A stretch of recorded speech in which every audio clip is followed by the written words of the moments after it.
biashara ndio wachangie katika kuboresha Murang'A na kuboresha Kenya. Tunataka tukubaliane kilimo ya Murang'A, kilimo ya makorofia, ya kahawa, ya chai, mambo ya kuzalisha maziwa. Ni vipi mkulima anaweza kutumia kilimo kuweka pesa kwa mfuko ndio tuondoe umaskini kuanzia hapa mashinani? Tunataka tukubaliane na nyinyi mambo gani tutayafanya kupanga soko, mambo gani tutayapanga kupanga mambo ya value addition, mambo ya agro processing, ili yale mazao muko nayo muweze kupata dhamana zaidi na muweze kupata pesa zaidi, ndio tuondoe umaskini mashinani na tuweke pesa kwa mfuko ya kila mwananchi. Tunataka vile vile kukubaliana mambo ya inputs. Tutakubaliana vipi? Ni changamoto aina gani mko nayo kwa mambo ya inputs, mambo ya mbolea, mambo ya chakula ya mifugo yetu? Tutafanya nini ndio kila mkulima aweze kupata mazao zaidi pale shambani, ndio tutumie hiyo kilimo na mazao zaidi kuwaongezea pesa ambayo mnaweka kwa mifuko yenu. Tunataka tukubaliane mambo ya matibabu. Tunajua tuko na mahospitali, tuko na watu wako na NHIF. We want to understand from you people, what is it that we need to do to improve on delivery of our NHIF program? We want to know from you where we have success, where we do not have a success, and what recommendations do you have so that the next government of Kenya can deliver in accordance with your priorities and in accordance with your recommendation. Tunaelewana jameni? Tunataka kujua tumejenga barabara kadhaa hapa Murang'A, karibu kilomita 600. Ni mahali gani mungetaka priorities ya the next government ielekee? Ni mahali gani mungependa mambo haya ya stima ambayo haijafika everywhere? Where are the gaps? Ni mahali gani bado tuko na pengo, na ni vipi tutashirikiana pamoja na nyinyi ili wakati tunapanga mambo ya serikali ya mwaka ujao, mwaka huu, county, and to keep, so that we keep our word. Every year we will come back to Murang'A to assess our performance and to assess our implementation of the agreement and the charter we will sign between us and the people of Murang'A County. Tumekubaliana? Tumekubaliana? Na tunafanya hivi kwa sababu matapeli na wakora wamejaa kwa siasa. Watu ambao ni wa kuongea tu mambo ambayo unataka kusikia, and they have no plan of implementing anything. Wale tunashindana na wao, mnajua they have no track record. Hiyo watu tunashindana na wao, wale watu wa madharau, they have no track record. Hawana track record ya kazi yoyote. Track record wako nayo ni track record ya utapeli. Walianza na huko nyuma, waliingia kwa KANU, wakatapeli Moi, wakavunja KANU. Wakaenda huko kwa code, wakatapeliana, code ikapotea. Wakakuja hapo kwa NASA, wakatapeli watu wa NASA, NASA ikasambaratika. Kina Musalia wako hapa, kina Wetangula wako hapa kwa sababu ya utapeli ya wale. Wakapitia mlango ya nyuma, wakaingia kwa serikali yetu, wakakuja wakasambaratisha serikali yetu, wakasambaratisha mpango yetu ya Big 4, wakavunja ile Jubilee tulikuwa naye. Ndio hawa baada ya kumalizana na Jubilee, sisi ndio mnatuona tuko hapa kwa sababu Jubilee walitapeli wakasambaratisha. Ule wa mwisho hata mahali walipo sasa kwa ile kundi yao ya kuzimia na Oka, hata huko ndani wa mwisho kutapeliwa ni ule Kalonzo Musyoka. Muliona kwa sababu ya utapeli na udanganyifu. Sasa Kalonzo Musyoka mara ya mwisho nilimuona amerudi hata anaangalia ng'ombe yake. Mnaelewa vile maneno ilivyo? Sasa watu wa Murang'A na wauliza, mtu mwenye ako na historia ya kutapeli watu na ukora na udanganyifu, na kama anaweza kutapeli viongozi wenzake, nyinyi wananchi mtapona kweli?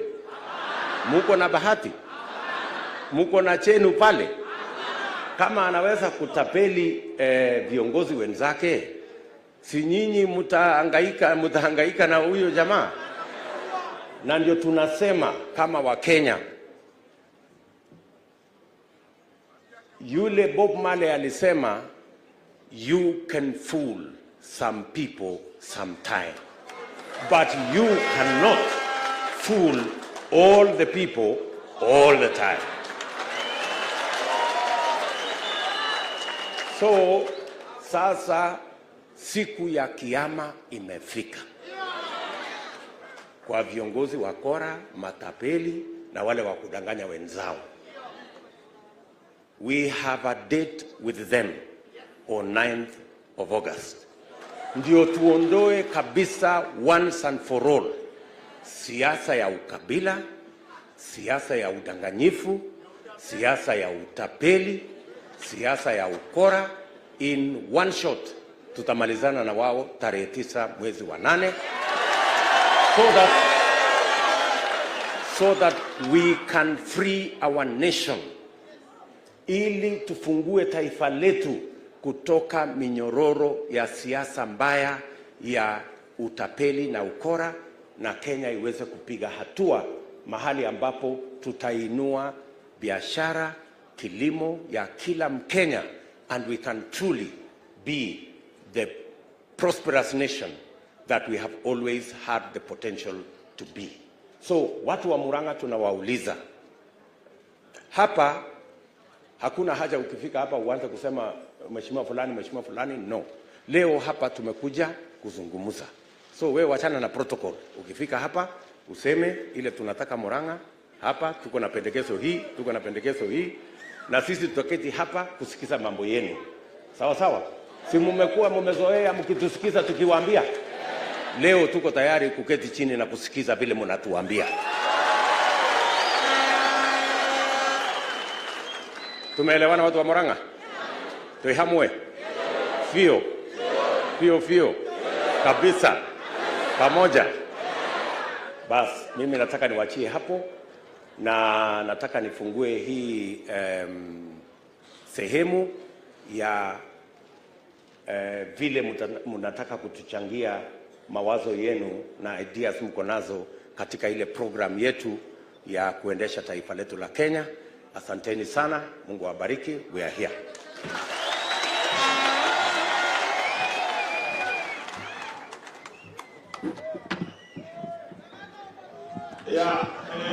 Kuna waheshimiwa wawili wameingia. Mmoja anaitwa Gachagua, Mheshimiwa Sarehe constituency.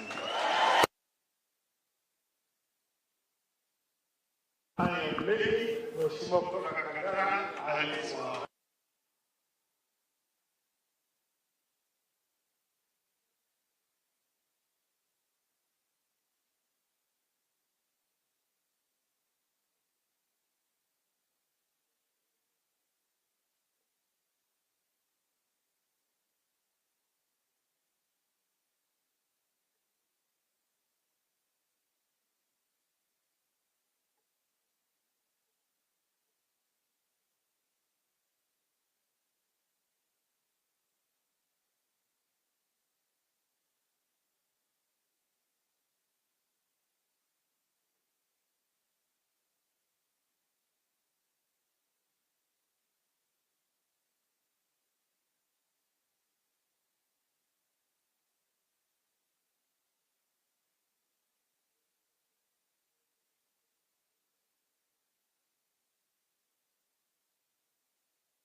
highest-ranking public official in the Republic of Kenya, who happens to be none other than the Speaker of the National Assembly, Justin Muturi.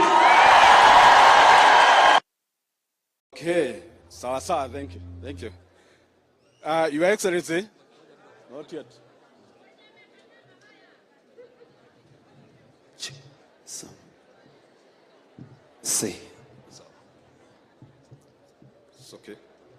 Now, Your Excellency, niko hapa kwa niaba ya wakulima wa maziwa, Murang'A County Creameries, na we have a document that I'm going to put you through. Enjoying a boom as we are experiencing extreme prices that could be a bamboo.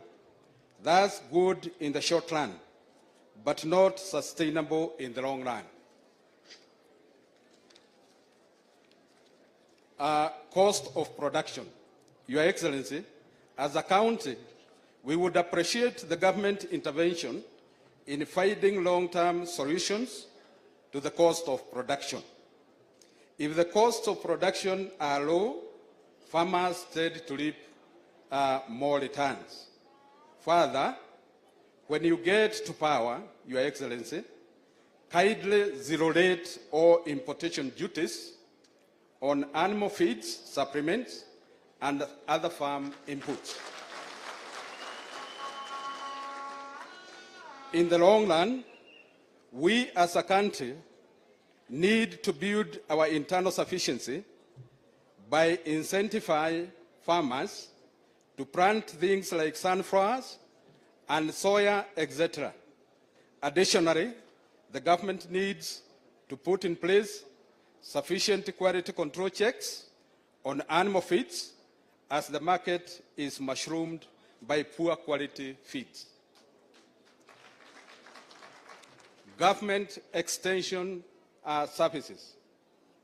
Farmers require the return of government extension services.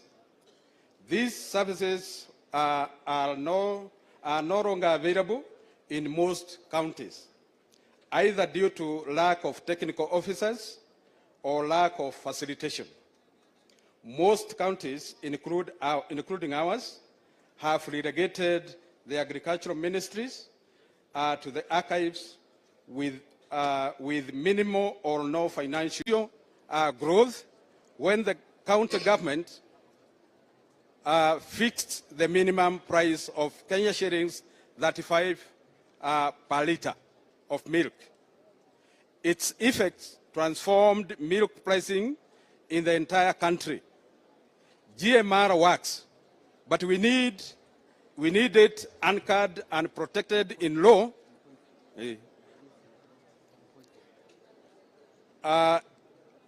GMR works, but it needs to be anchored and protected in law at both government for sustainability purposes.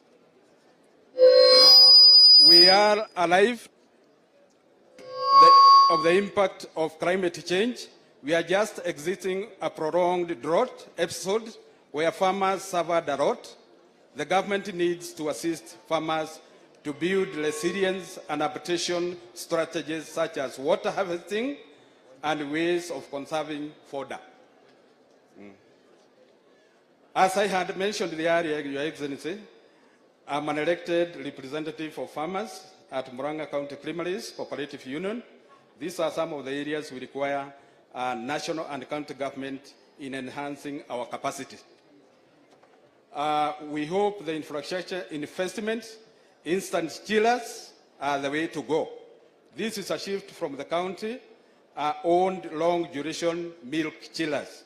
We need your support in overhauling some of these pieces of equipment that are unserviceable to these coolers. The government has no business in trading with its citizenry. Therefore, as much we appreciate the outgoing county government investment in the data infrastructure, we hope the incoming government will transfer the existing infrastructure to the Farmers Union to eliminate the government inefficiency for profitability. Thank you very much. May God bless you. Thank you very much. Before tuendelee, nitaomba tafadhali tuelewane kidogo tu wale ambao tunakuja kuongea. Nitaomba kumwalika Engineer Robert Kanyoro aweze kutuelezea tu kwa kifupi.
Awali, sasa tunaita Kenyatta Farm.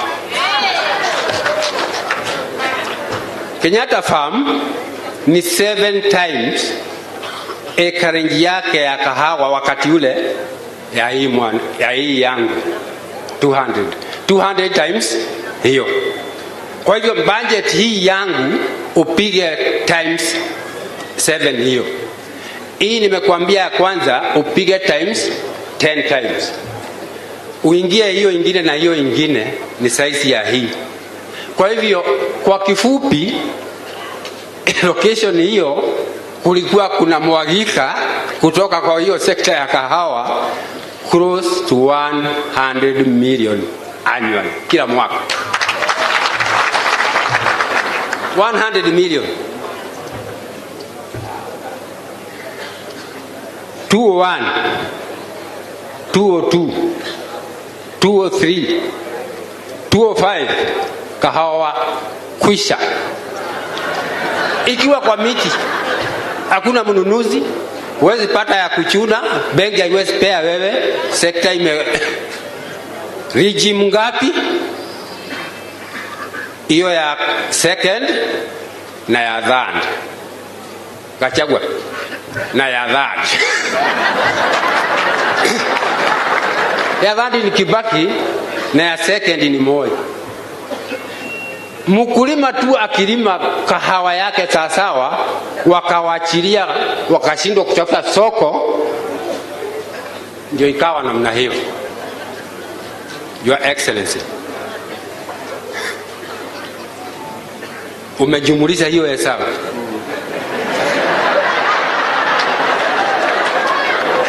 Hii pesa kwa hiyo mwaka yote wale walikuwa naishi huko kwa hiyo plantations hawangeimaliza. Tunachukua maroli tunapandisha huko Katanga ya juu, Kandara kwa kina mheshimiwa nani pale, tunawaleta wanawacha njasho huko, wanapemba pesa wanaenda nayo. Sasa unakuta hii region, na ukitaka kujua ni kitu gani tulipoteza, sasa ni hiyo hesabu. Sababu hii tofauti ya huko lower ni plantations. Gatanga huko juu na Kandara ni small scale. Wanakuza mtu yake lakini wanauza pamoja. Huko tunaungana, tunakuza pamoja na tunauza pamoja. That is the only difference. Ukifanya hiyo hesabu, mimi ni Akari Francis, utapata hiyo, patia Nyoro, utapata region hiyo ya coffee. Saa hii ukikuja hapa, najua umeingilia hapa. Mwaka wa 65 tulileta timu yetu ya shule huko kwa district athletic finals hapa. Niliona hii training center kalikuwa maridadi. Saa hii angalia, umeona kana hofu. Ni kwa nini kana hofu? Ni kahawa ilikufa. Nikurudishe huko kwetu. Hizi plantations, siwezi kukuambia tutafanya hivi, ati tufufue, ati turudishe hiyo shilingi. Hiyo ni colors. Huko sasa kile kimepandwa ni manyumba ya kulala. Ni tukuataeka na tuhafueka, hakuna kahawa inaweza rudi huko kwa zoni hiyo, na haitawezekana. Sasa ni tufikirie outside the box.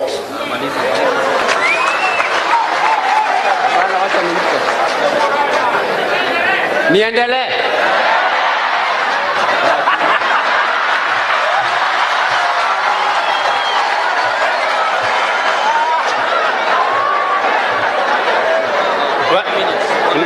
Sasa wacha nimpe, ni ya muhimu sana, ni ya muhimu. Hii watu wanaingia kwa ofisi tarehe 10 na hatutawaona tena.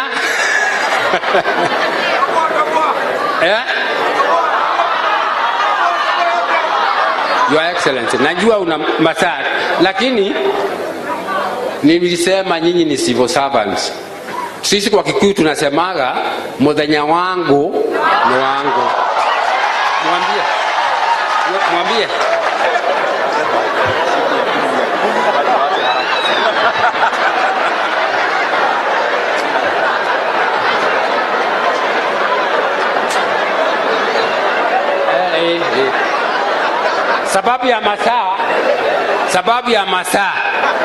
Sababu hiyo haitarudi tena. Tusaidiwe vipi? Ilipofariki hiyo sekta tuliingia, unajua Mkikuyu sio mtu ya kulialia, kama kumekongomana huko unapinduka pande nyingine. Tukajaribu dairy farming, na ni vizuri. Wa kwanza hapa nimesikia anaongea maziwa, na ni vizuri afungue masikio. Sijui kama ni county executive hiyo, itakuwa ni vizuri kama ni ya huko. Tukijaribu kuingia kwa hiyo, tukakumbana na matatizo. Sisi tumekuwa tumelewa kwa kahawa. Sasa tumeanza kujaribu kilimo ingine. Sinda, and it is good, Kang'ata, you are listening. You are aspiring to be a governor. Na tatu tungetaka ukuwe governor kama zile tunaonaga. Sitaki kusema ni gani. Sinda ile tunakumbana nayo kwa ufugaji huo ni kukosa kula. Hiyo ni moja. Veterinary services ni za muhimu. Hizo mbili tukipata hiyo kilimo, tutasahau kahawa. Nyasi inakuwa vizuri huko hata kuliko huku. Tuingie kwa sekta hiyo. Soko ya maziwa iko mpaka Tanzania. That is the Kenya we want.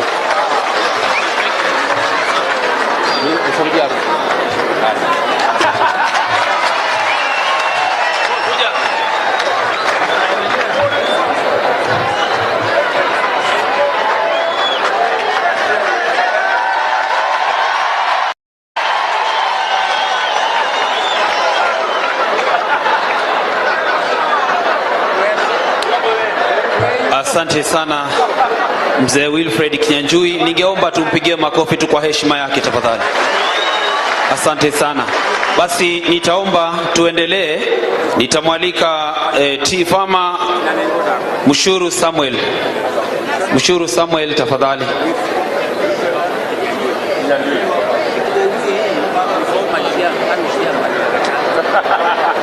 Ninaomba kumwalika Ben Karanja aweze kusummarize concerning coffee. Ben Karanja.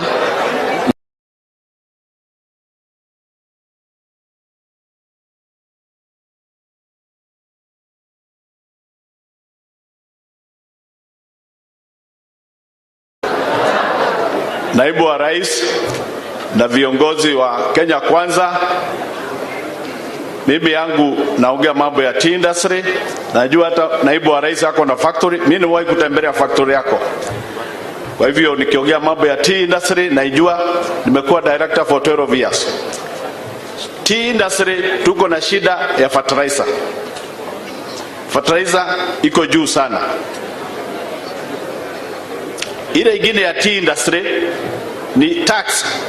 Tax zile zinachajwa majani chai ni 42 tax zinachajwa kwa tea. Ukiangalia hizo tax zile zinatolewa na zinachajwa ni mingi sana. That's why mkulima wa majani chai anakosa pesa.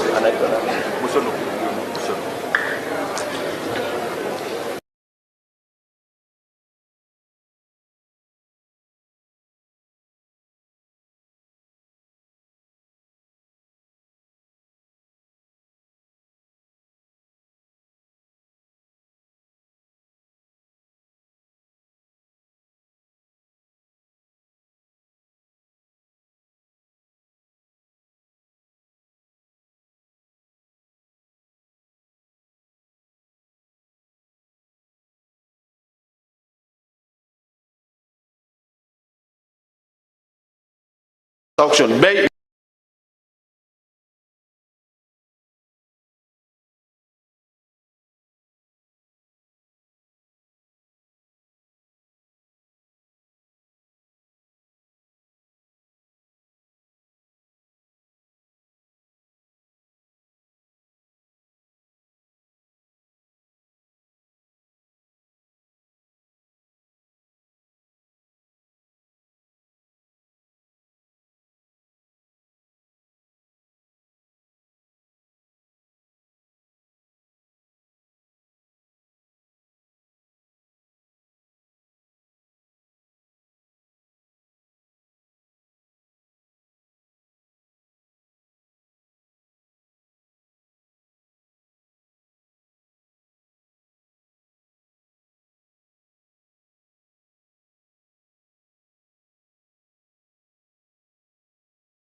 nataka utuangalie hiyo.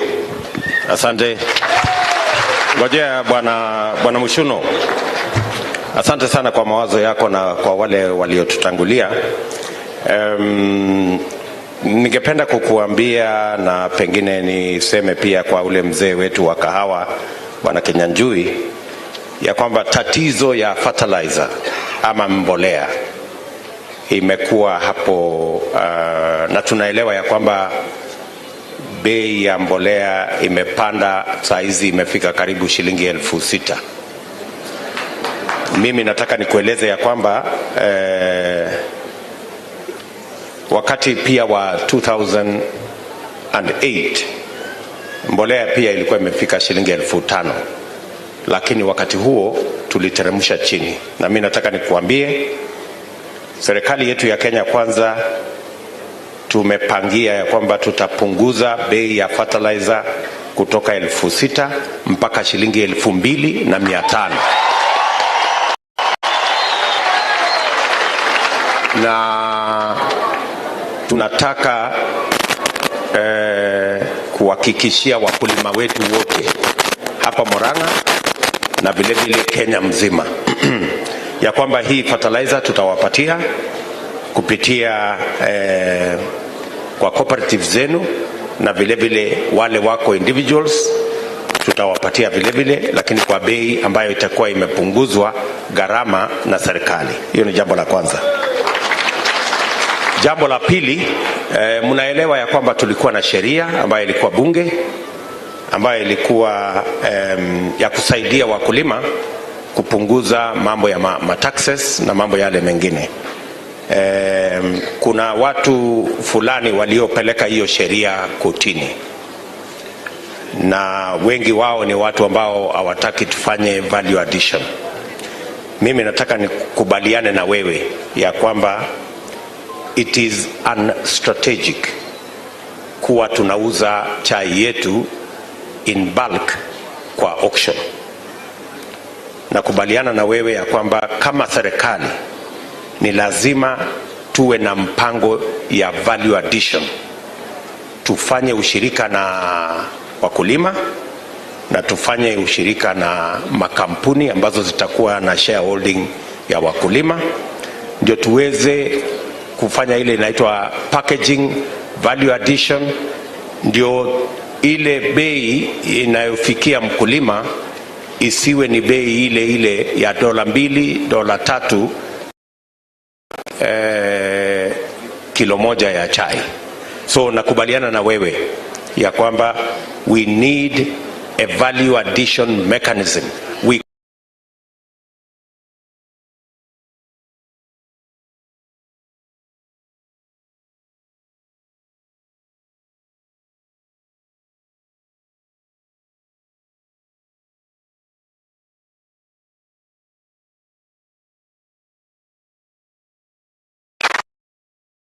Na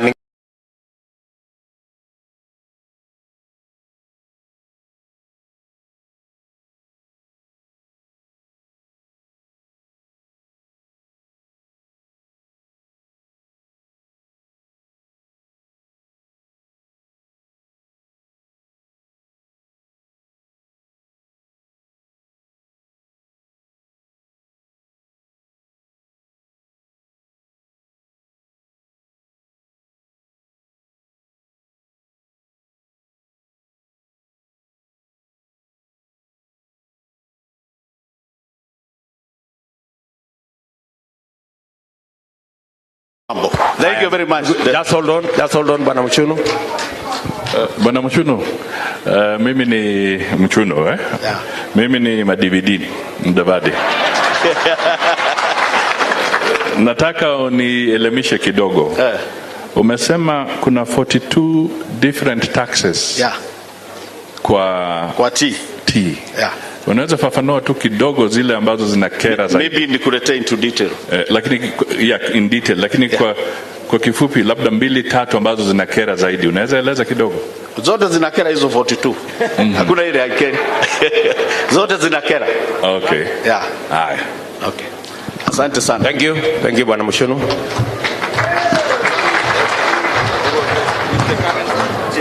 Asante sana kwa kupewa hii nafasi.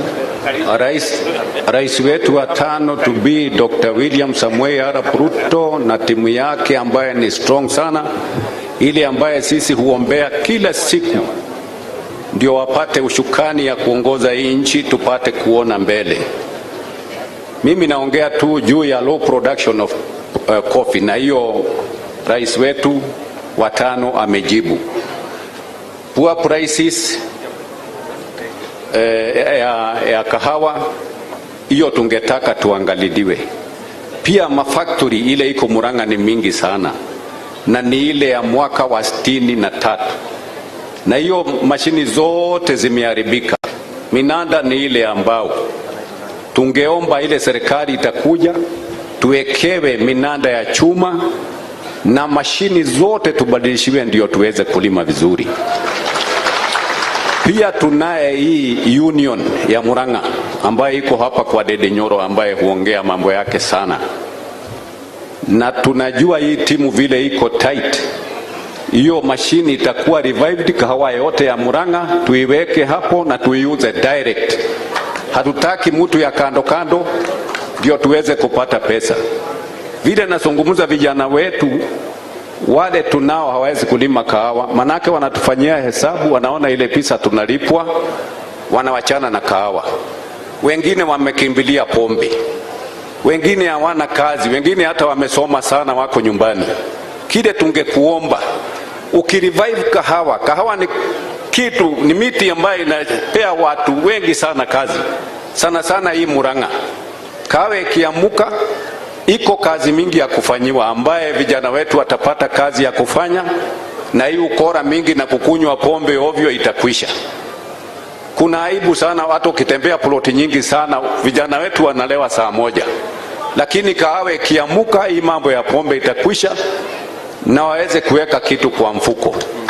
Ile ingine tungetaka sana, wakati mikutano ya kahawa inafanywa, kuna chairman wengi sana ambao wanaongoza hizi mafactory ya kahawa.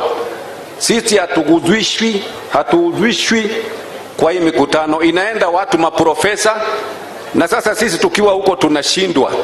Kahawa ni wetu sisi watu ya chini ama ni ya wale? Na ndio tunakasirika sana tukiona watu wanafanya hivi. Sisi ni bottom up. Bottom up. Tutolewe pale inakanyangwa hivi saa yote chini hivi.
ile hujaona. Haya, kama ni hawa walikuja pamoja na seneta. Walikuwa wamepitia kwa ofisi yangu na nikawatuma kwenu. So mimi nawajua. So nitawafuatilia. Nitawafuatilia.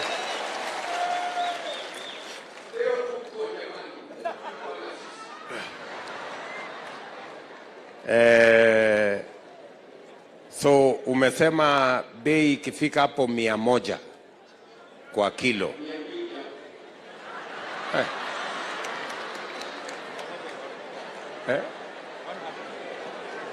So 200, naona unasonga songa. So ni 100 ama 200?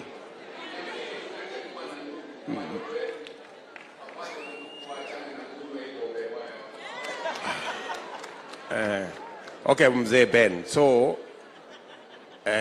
tutaketi chini kama serikali tufanye utafiti tuone ni pesa ngapi ambayo mkulima anaweza kurudisha ile pesa ameweka ndani na pia apate profit ya mazao yake. Kama ni 150, 200, hapo tukubaliane. Alafu sasa itakuwa ni sheria. Mkulima akipeleka mazao yake kupitia kwa hiyo guaranteed minimum return, mkulima akiweka pesa yake shambani ajue akiproduce kilo moja bei ni kiasi fulani. Hiyo itasaidia wakulima katika ile kupanga mambo yao ya kilimo. Lakini upande hili tuache kudanganywa vile tunaambiwa imeteremshwa bei na ukienda kununua upate. Najua tuko na hiyo tatizo kwamba tunasema tumepunguza bei, alafu ukienda unapimiwa, unaambiwa unaweza tu kununua mfuko 3 ama 4 na shamba yako ni kubwa. So nakubaliana na wewe. Tusipatiane hiyo mbolea kama ni dawa, si ndio? Unapatiwa ile uko na uwezo na shamba yako inahitaji. Na malipo ikuje. Na malipo ikuje direct. Aya. Asante sana mzee Ben. Thank you very much. Asante sana kwa mawazo yako.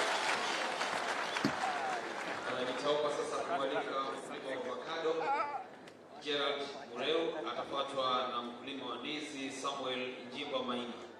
Gerald Mureu, tafadhali.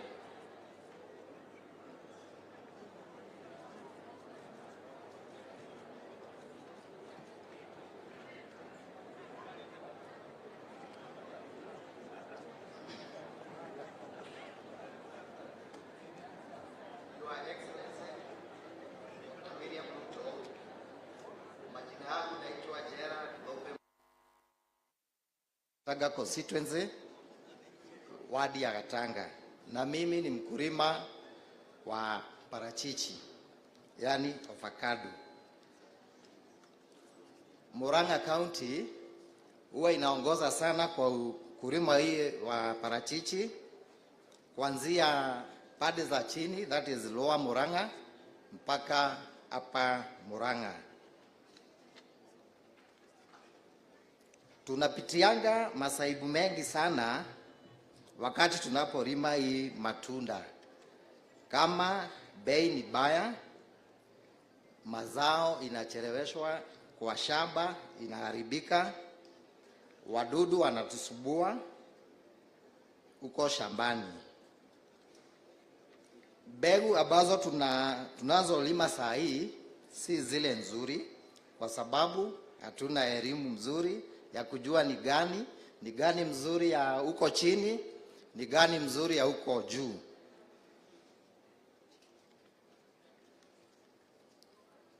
Ni muhimu wakulima kupata masomo yanayostahili, kwa mfano kupambana na wadudu wanaoharibu mazao, ni dawa gani kutumia, jinsi ya kutumia hiyo dawa kwa kiwango gani ili tusiharibu soko la ulimwengu. Pia wakati wa kuharvest hatujui inaweza wakati wa kuharvest jinsi ni 7, ili hali tunasikia huko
education na farmer education.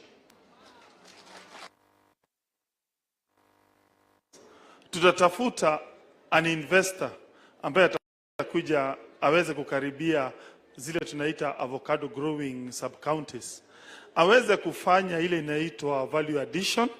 At least bei ya avocado kutoka kwa mkulima, we strongly believe tukipata such kind of an investor inaweza move kutoka saizi about 10-15 iende to about 30-40 per fruit. Your Excellency, let me say, wakati nilikuwa senator, kulikuwa kumeletwa mswada katika county ya Murang'A ati ukipanda avocado unalipia county, ukitaka kungoa unalipia county. Sisi tuliweza kuongoza vita, tukaondoa huu mswada na sahi hawalipishwi anything na county. I think he can confirm that. Thank you, sir. Nafikiri wakulima wa Murang'A tutasaidiana na county government katika ile mambo ya utafiti, na wakulima watumie the most modern techniques and information ili kuzalisha zao hili la avocado. Na vile nilisema jana kule Embu, kama serikali ya Kenya tuko na soko kubwa kule Uchina ya watu karibu 1.3 billion. Na kwa sababu tuko na deni kubwa sana ya watu wa China ambao wanatudai, sisi tutawaambia watusaidie na soko ya hii mazao yetu ya kilimo ikiwemo avocado, ndio tuweze kupata hiyo bei ya shilingi 20-30 kwa tunda moja, so that we can use it to balance our trade. Sijui kama naelewana. Na nimesema ya kwamba tutakuwa na balozi sio mmoja China, tutakuwa na balozi 5 ambao kazi yao ni kutafuta soko ya mazao yetu,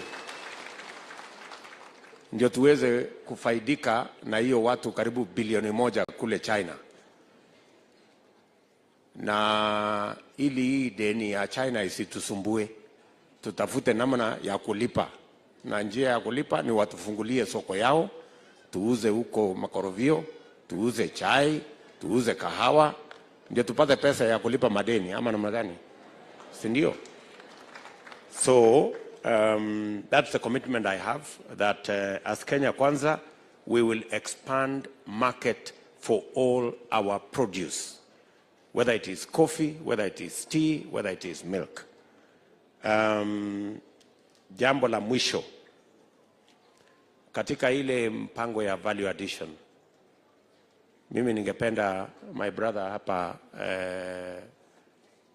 Nyakera, kwa sababu anasikia hata yeye pia anatafuta kiti ya governor.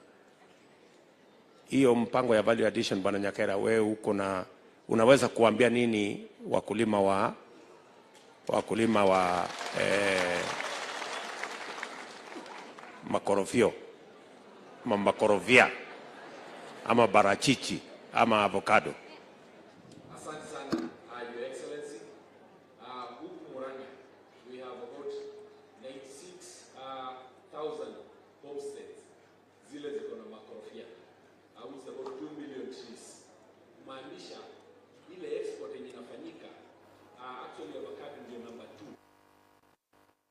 After tea, number 2 ni avocado. Kwa hivyo lazima tuwe na mipangilio mingi kabisa kwa hii avocado. Pale pande ya Ngararia tayari wameshatengeneza ile packaging ya fruit packaging. Tuko na 11 coffee unions, so hizo coffee unions zinatoa avocado from all parts ya Murang'A. So wakileta kule kwa facilitate hiyo facility imaliziwe, sababu bado haijamaliziwa. It is part of the World Bank program. Ikiletwa hapo hivyo, sasa from there it's about export, so that hiyo avocado zote azipitii kule Kakuzi, so tukuwe na hiyo market. Kama ni kuuza kule China, inakuwa inaenda direct, mkulima anapeleka kwa union inaleta hapa hivi Ngararia tunapeleka straight kule China. kila kitu inamalizikiwa hapo hivyo. The other thing ile ya kuangalia kwa avocado, shida nyingine kubwa yenye imekuwa hata kufanya hii value addition ni zile waste. Utapata that avocado 95% ya avocados zinatumika as a fruit plate, ile ya sahani ya kukula, but ingine 5% inatumika kwa njia zingine kama mafuta ya avocado, kama ile ya nywele, kama hizo za cosmetics. So huku Murang'A tuko na viwanda viwili lakini vidogo sana, zile za wazungu wamekuja wametengeneza huku za kufanya value addition kwa hiyo avocado. Kwa hivyo ile kama ni hii maganda yake inatumika hata kutengeneza chakula, hii mbegu yake inatumika kutengeneza even hii chako hii ya kuni. So hiyo kukua na hiyo viwanda kama hizo zitasaidia ile hata ile inakuwa waste inatengenezwa na njia hiyo. Na mwisho hii maneno ya export inaleta shida sana kwa sababu ya pest and diseases. Tuko na zingine kama ingine inaitwa FCM yenye inakula hizi avocado zetu, inafanya zisiweze kupelekwa kwa export. So tukizishikilia wapatie zile traps zitasaidia, but hiyo sekta ya avocado ni kubwa sana, inashikilia vijana wengi sana kazi, na tukiishikilia itaongeza sana kwa economy ya Murang'A. Asante. Asante sana my brother Gerald. Thank you. Mkulima wa ndizi. Thank you my friend. Bwana Samuel Njimba Gerald.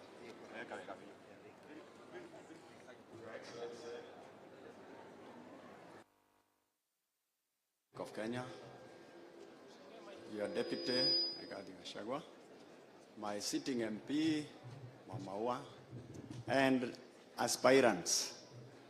Mimi naitwa Samuel Kamau Njiba. Mimi ni mkulima wa ndizi na nilienda huko sababu ya shida za kahawa.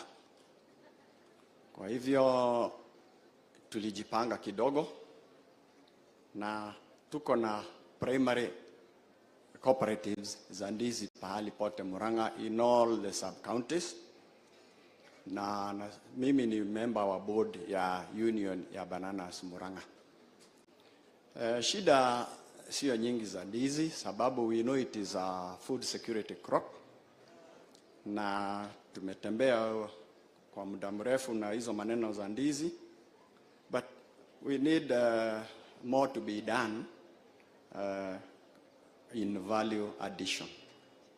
Sababu ndizi nyingi hapa zinakuliwa tu kama ripe bananas, but there is a lot of potential, a lot of opportunities, a lot of employment opportunities. Kama hizi ndizi zingesiagwa,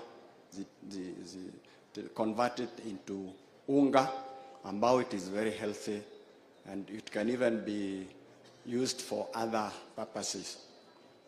So we need some factories, some cottage industries, maneno ya migamba. After you extract the ndizi, hii ingine, you can still make some fibers, which will create jobs for the young people, Shiondo. And more beautiful is that ndizi, unlike other nylon things, tunaweza hata weka twines za, they have multiple uses. So the establishment of cottage industries is wanting. At Nandizi, all you need to do is maybe, Your Excellency, to go to our neighboring country here, Tanzania, Arusha, where they have the biggest wine industry made from bananas. I wish we could do that for our country here. Sababu, it is better, it is a healthy drink, na itakunywa baada ya kazi, as we are a working nation. Still, we need to establish some commodity exchange markets. Sisi tulifanya research using Narigip. Tukaona Murang'A kuna ndizi tamu sana. Zetu ni tamu hata kusinda za Meru, hata kusinda za pande hizi zingine. So when you go to the markets, tulienda Narok, tukazungumza na hawa, tukazungumza na governor wa huko. Although wakwetu sijui alisema kazi. So what happened, we wanted, tunapeleka ndizi huko, tunarudi na mbolea ya kuweka ndizi. Because ndizi hazihitaji fertilizer sana. All they require is water and mbolea. So if we had some exchanges, I see my governor from Machakos, Mutua, huko tunaweza peleka ndizi mingi, alafu tutafute kama ni mbuzi tutaleta Murang'A. So those kind of exchanges are very healthy from one county to another. Challenges nazo ziko, sababu ndizi is a soft crop. Kwa hivyo tunashukuru vijana wa bodaboda sababu litinyo mtora amari godoko. Kwa hivyo it has created jobs for these young people. And the beauty of it is that we can even create more jobs if we diversify those products. And also, kuna challenges za garbage. Honorable Maua, tukitoka hapa pitia Maragwa, go next to the chief's office, uone the eyesore which is there. Sababu ndizi zinapelekwa sokoni, and not only in Maragwa, and at Nairobi Mudhurwa market, there is a lot of garbage which could again be converted into useful use by the same young people. So there are a few opportunities ambazo zinaweza saidia wakulima wa ndizi. Kwa hiyo maneno ya maji imeongewa, so I need not elaborate on that one. Finally, what I can say is that Your Excellency, with a light touch, I like the dressing code. You have the green for green bananas and the yellow for the ripe oranges. Thank you. Asante sana Samuel. I think you have been very elaborate in your presentation. Na maswali kwako, you have highlighted what needs to be done, and I think our teams have captured what we need to do in that sector. Asante sana. Haya, ngoja kidogo, tuko na Bwana Samuel, naona ulitorokea maneno ya madizi vile kahawa iliharibika. Between maybe 1 acre, have you seen real difference between kuondokea maneno ya kahawa na kuingira marigo-ini? Ututarĩrie na njĩra ĩyo yani kĩmbeca mũhuko wonete atĩa?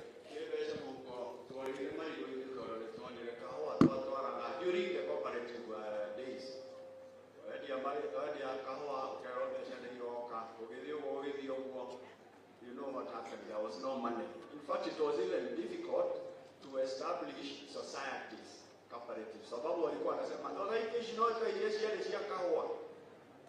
Pesa hii okay. So in bananas, we found at least we had to live in farmers. Kahawa huwezi enda uchumi ukule. Na mandizi. So from that end tukaona ndizi unaweza kula. Unaweza kupika, it is a fruit crop. Unaweza patia majani, it is a fodder. So maybe there is more money in coffee. But as time goes by, maybe we will shift. My case is within an acre, ukipanda mandizi, and I'm talking of the tissue culture bananas, whereby unapanda pamoja, unaweka mbolea vizuri, apply water, a kilo, and again we also need to establish standards. Sio tu kuuza akituangalia pia unapima na kilo. A kilo should go not less than 15 shillings, and you can get about 400 plants per acre. Kwa hiyo ukifanya hiyo mahesabu, haina haso mingi ya kuchuna. You just cut the banana, there are other side products. I believe of course, it cannot be as much as coffee,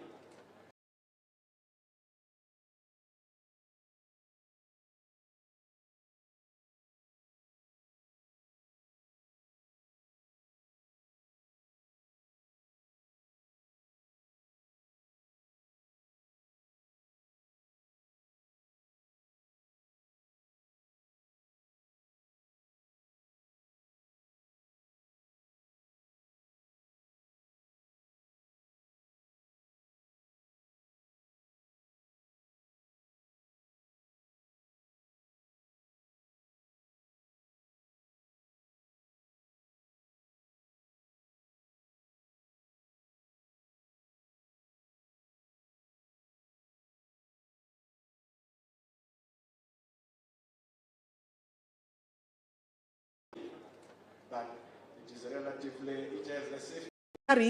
Na wameniletea hiyo ripoti Kandara wakiwa wakulima wote wa kahawa. Kwa hivyo ningetaka uweke kwa hiyo, kwa sababu we need to revive the nurseries, the research also na variety pia ya kahawa ile ilikuweko. We have new varieties ambaye zina mazao nyingi zaidi. Thank you.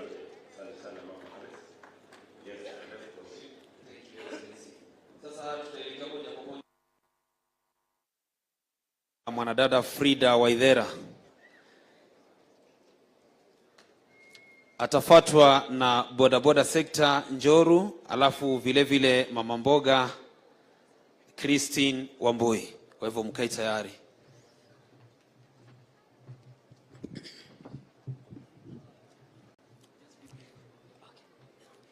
Ladies and gentlemen, good morning.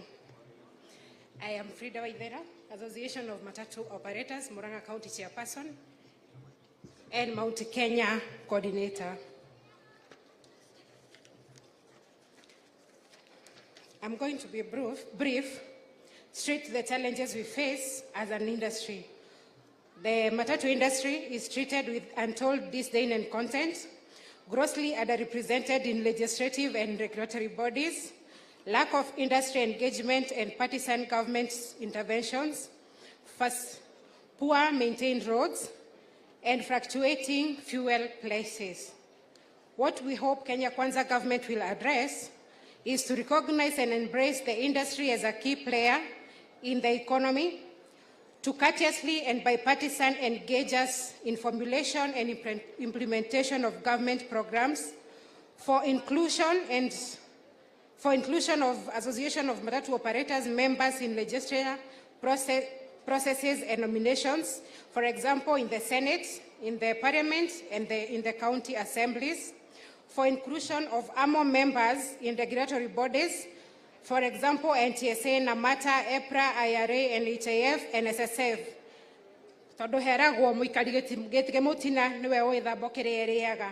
We are the people who know the best things that can happen in the Matatu industries, and mostly why we fight the regulations the government bring.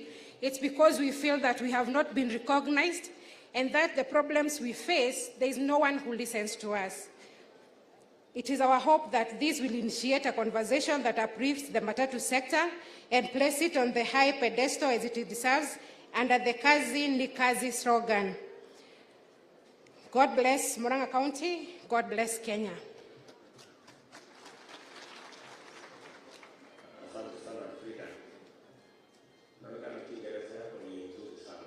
Thank you.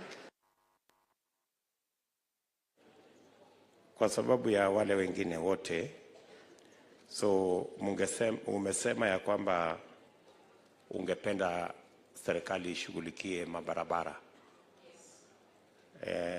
ili magari zenu ziweze kuendesha biashara yenu bila matatizo. You reduce the cost of running the matatus. Number 2, umetueleza ya kwamba mungependa mujumuishwe katika zile boards ambazo zinahusika na biashara yenu ya matatu ama sekta ya transport kama NTSA. So tukiweka pale representative wa ama matatu sector, unafikiri itasaidia kwa njia gani?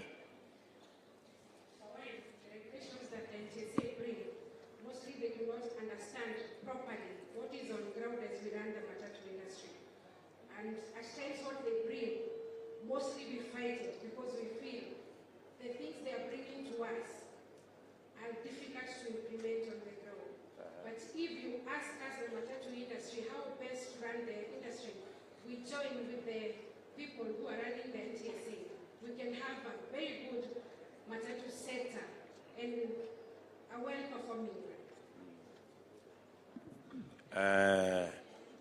Sometimes wakati tunatengeneza sheria ama regulation, kuna kitu inafanyika ile inaitwa public participation. Sijui kama mumeshiriki katika public participation wakati inatangazwa ya kwamba kuna sheria fulani inataka kutengenezwa watu wa matatu, kama ni ya sekta ya watu matatu, watu wa matatu wanatafutwa ili wachangie mawazo yao. Unaamini ya kwamba hiyo haitoshi?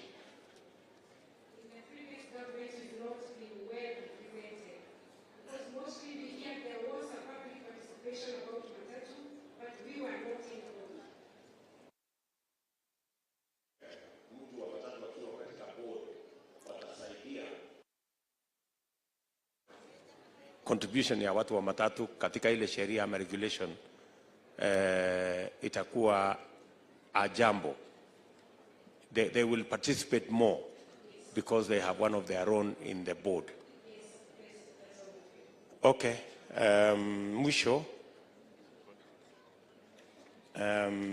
Mwisho umesema ya kwamba mnataka kujumuishwa katika mambo ya bunge.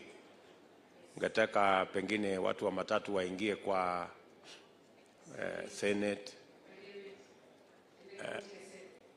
Lakini si tulitangaza juzi nominations ya chama, sijui kama watu wenu hawakusikia ama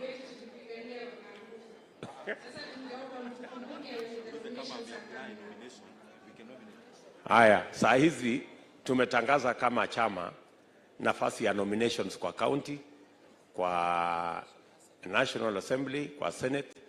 Mimi ningependekeza ya kwamba ungeuliza wanachama wenu pia waweze kuapply, ndio tujue vile mnaweza kujumuishwa pale. Mume apply tayari? Yes, we have. In the different counties. Yes. As we were doing our national meetings from region to region. Hotel, we went to Kirinyaga County, we went to Tharaka Nithi County, Meru County, Nyeri County, we went, and finally to Nakuru County.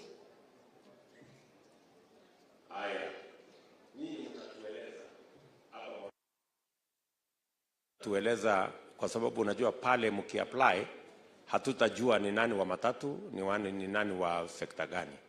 So mtatujulisha ili at least tuhakikisha kwamba mtu mmoja wa matatu amewekwa kwa county assembly hapa Murang'A. We have prepared a document that we have, and also our incoming Kavada, Irogo Kangata, we are hoping to see you so that you can include us in your government.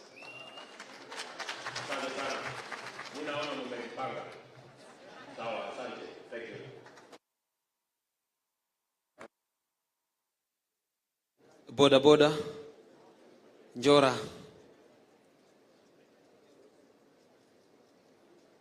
alafu tulisema mama mboga pia vile vile awe tayari. Christine Wamboi, ukuwe tayari.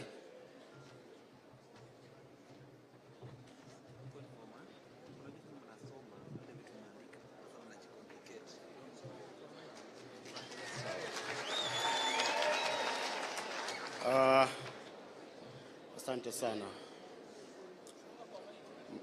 Mheshimiwa Naibu wa Rais, income the 5th President in Kenya,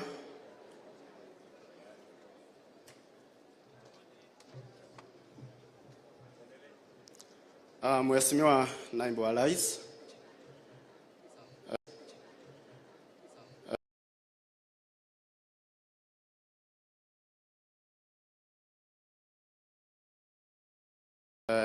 President incoming,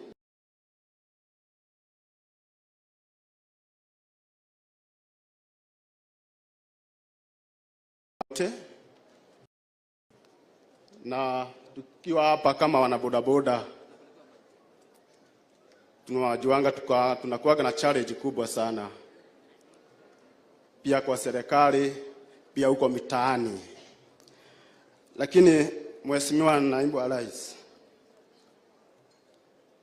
kutoka uongozi wa muda zake Kibaki, wakati wa Mheshimiwa Kibaki, bodaboda hatukuwa tunalipa ile tax ya bodaboda. Lakini wakati alitoka, sisi kama wana bodaboda tukakuwa na changamoto kwa zile bodaboda zinapoingia katika nchi yetu ya Kenya. Kwa saa hii bodaboda kwa duka inatuka 150.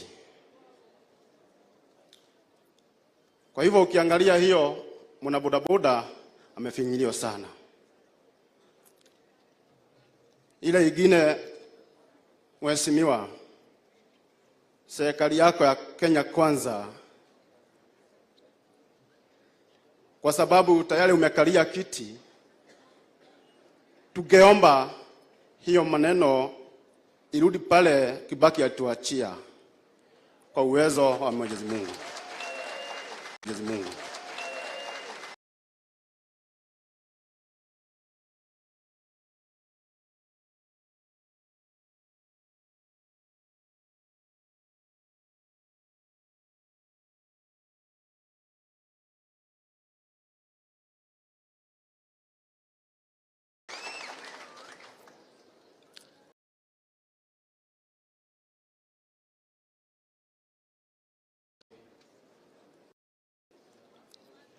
Mheshimiwa Naibu wa Rais, tungeomba kwa heshima, ukikalia hiyo kiti, kwa Mwenyezi Mungu juu utachukua hiyo kiti, tuangalie hiyo maneno.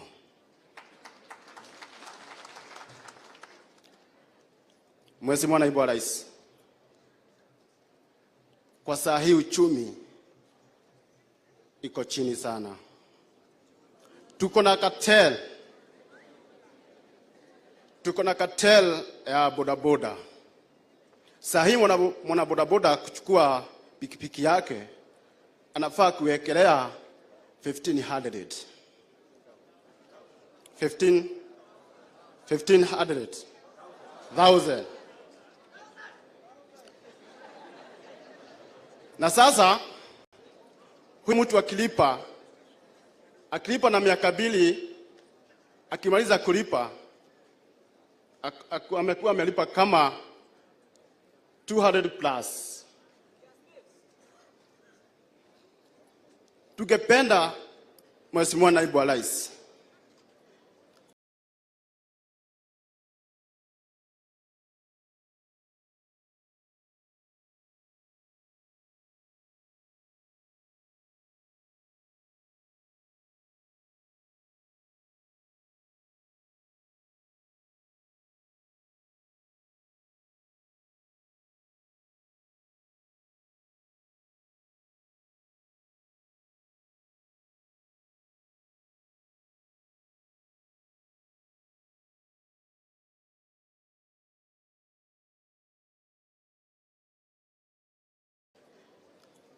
hawa watu wametunyanyasa sana.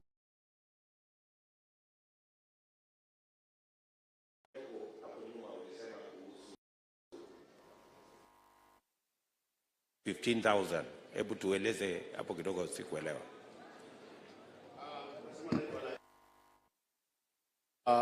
15,000 unawekelea ili upatiwe loan, ili upatiwe hiyo bodaboda. So hiyo ingine unalipa pande, unalipa 350 ama 400. So ukiangalia, ukihesabu hiyo mahesabu, utaona kwa mwaka utakuwa umelipa pesa gapi. Na hiyo ndio sababu nimesema tuko na cartel ya wanabodaboda katika zile kabuni zinakuja. Mheshimiwa Naibu wa Rais, ukiangalia hiyo tutakuwa tumefurahia sana. Tungeomba kama serikali ya Kenya Kwanza itatusaidia, ilete mambo ya bodaboda hapa Murang'A kwetu. Kama tuwe na mambo ya kama sijui naweza ita aje, ili tuwe bodaboda tunainunua hapa Murang'A. Assembly ya bodaboda iwe ikitoka huko inakuja direct hapa Murang'A. Sisi watu wa Murang'A, bodaboda za Murang'A, tutakuwa tumefaidika sana kutupitia serikali ya Kenya Kwanza. Na juu serikali ya Kenya Kwanza iko na uwezo, maybe mtatusaidia kwa hayo. Asante sana Mheshimiwa Naibu wa Rais. Unaweza kuwa na information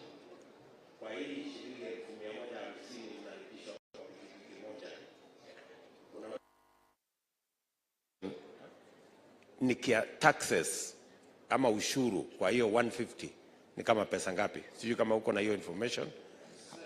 Una, lakini niende nitafute na nitafute vile ya kupunguza, ama umesema namna gani? Haya. Jambo la pili. Umesema mnalipishwa saa hizi kwa NHIF shilingi 500 kwa mwezi. Si ndio? Na ungependa tufanye review na tuone kama inaweza kuteremka chini kidogo. Si ndio? So mimi nataka nikueleze hivi, na kwa wale wote ambao wako na mapato ya kiasi, ya kwamba kama wewe mtu wa bodaboda unasema unalipa shilingi 500 kwa mwezi, si ndio? Mapato yako kwa mwezi ni kama shilingi ngapi? Mapato ya mtu wa bodaboda ni kama shilingi ngapi kwa mwezi?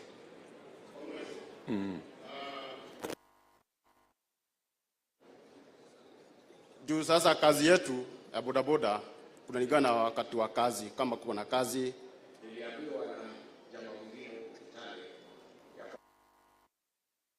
$7,000 hapo. Sijui hapa Murang'A kama iko karibu na hapo.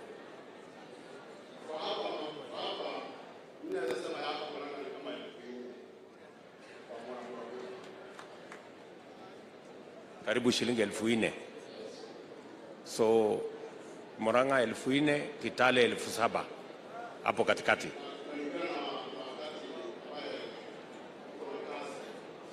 Aya. Ebu tunyamaze tuelewane. Tunaongea na huyu munga jamaa anaitwa Peter Mwangi. Mimi, unajua mimi kama deputy president nalipa pesa ngapi ya NHIF? Uko na habari? Haya, wacha nikujulishe. Mimi nalipa 1,700. Na mshahara yangu ni karibu shilingi 1,000,000. Na wewe unalipa shilingi 500 na mapato yako ni kama shilingi 4,000 ama 5,000. So unaona hapo iko ubaguzi kidogo.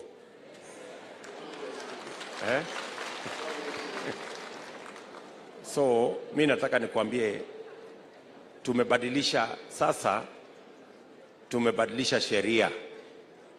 Kuelekea mbele kila mtu atakuwa analipa kulingana na mapato yake.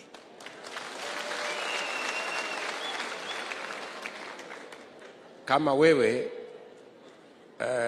wewe unalipishwa shilingi 500 na mapato yako ni 5,000, kumaanisha ni karibu 10%, si ndio? Mimi kama nalipwa shilingi 1,000,000, basi itabidi nilipe shilingi 1,100 kwa mwezi, sio shilingi 1,700. Si ni kweli? Ama tukupunguzie yako ndio hata yangu pia afanye nini? Ipungue. So tutafanya utafiti, na mimi nataka nikuhakikishie tutawapunguzia wale wanalipa 500, tutawapunguzia ikuje chini.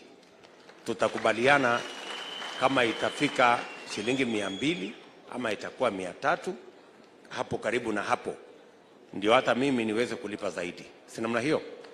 Ndio kila mtu abebe mzigo zawa na mambo ya NHIF. Tumekubaliana bwana Peter? Alafu ya mwisho,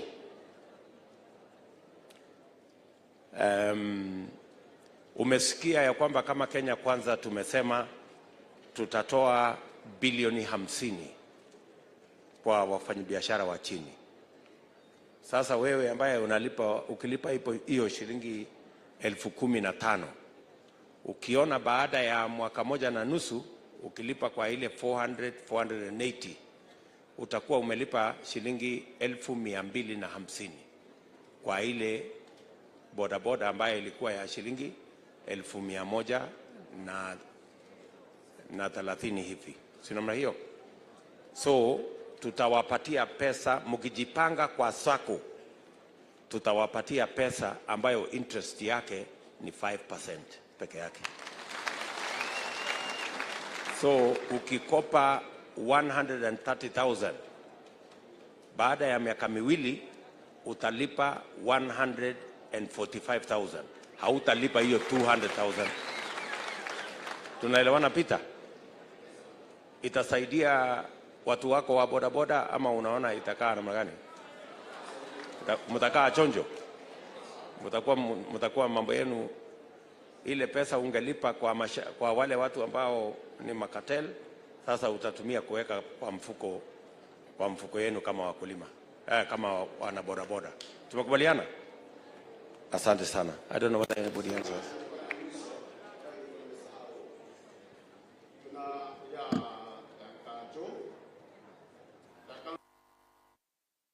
Mheshimiwa Naibu wa Rais, na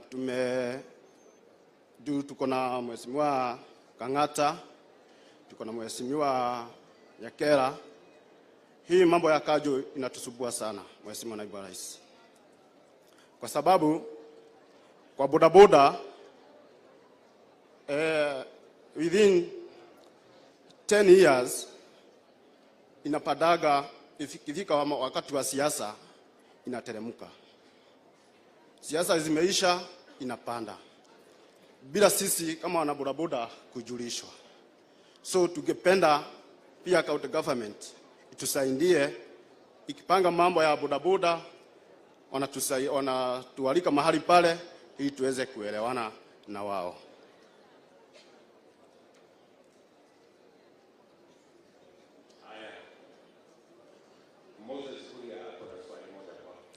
Yes sir.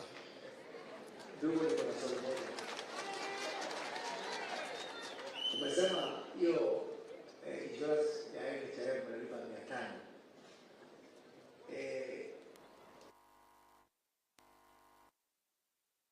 Wa bodaboda ile chuma ambayo wanahitaji hospitali haiko covered kwa NHIF. Ni kweli ama si kweli?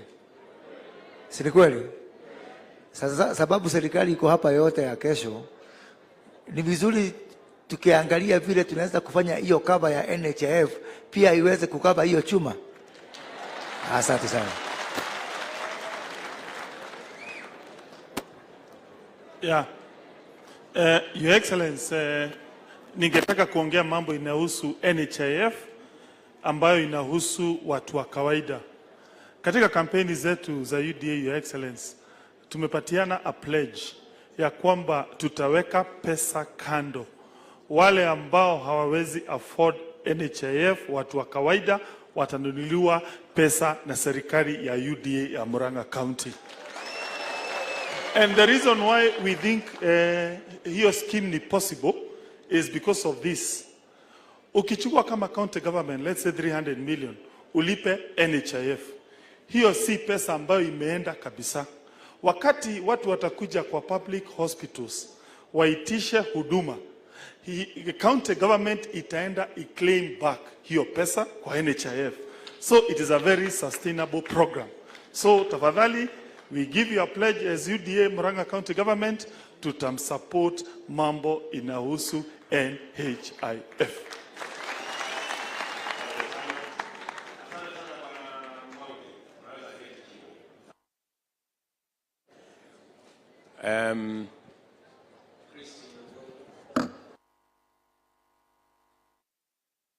Tupata people living with disabilities, Joseph Gishui. Tukienda kwa mining, Evelyn Njeri, alafu tumalizie na Hoka Eliud Maina.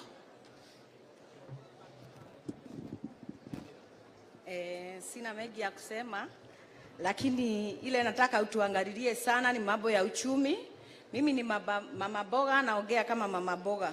Uchumi iko juu sana, juu ya uga, na ile pesa tunapata kila siku haiwezi nunua hata uga. Hiyo ni nyumba tunagojewa na ile pesa ya kila siku. Hata shule ndio hiyo inatugojea na hiyo pesa ya kila siku. Hata ni vile tunasaidiwa hapa na Dedenyoro na battery. Kwa hivyo uchumi uangalie sana, at least uga ikuje chini, mafuta ndio hiyo, uangalie sana mambo ya mama boga. Sina mengi.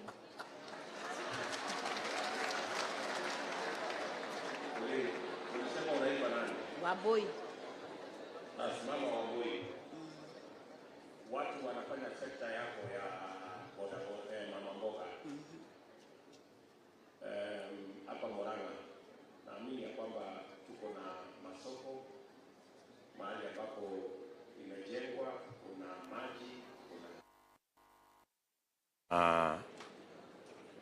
ama bado watu wengi wametandika mali yao barabarani? Songea microphone kidogo. Bara hatuna kwenye tumejegewa. Kajo ndio hiyo tunalipa kila siku na hizo tu tunagojea kwa barabara. 40 bob. Kila siku Wednesday tunalipa 50 na Saturday 50.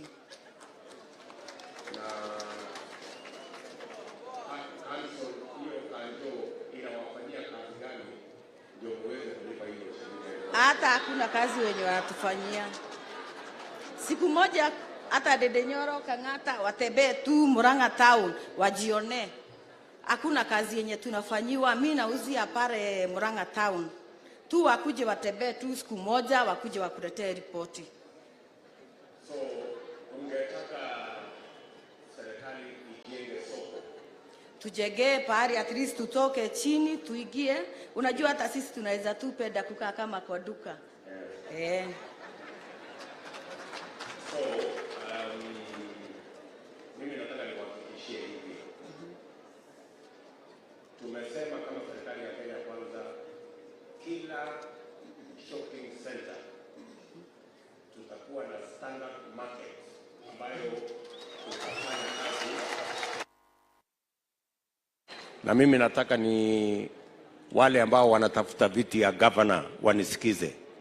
Kila shopping center, Bwana Kang'ata, kila shopping center tutafanya mpango between the national and county government ili hawa mama mboga wapate mahali ambapo wanaweza kufanya biashara yao, sio kando ya barabara, lakini ndani ya soko, mahali kuna taa, kuna maji, kuna choo, kuna shade mzuri, mahali hiyo biashara inaweza kuendelea.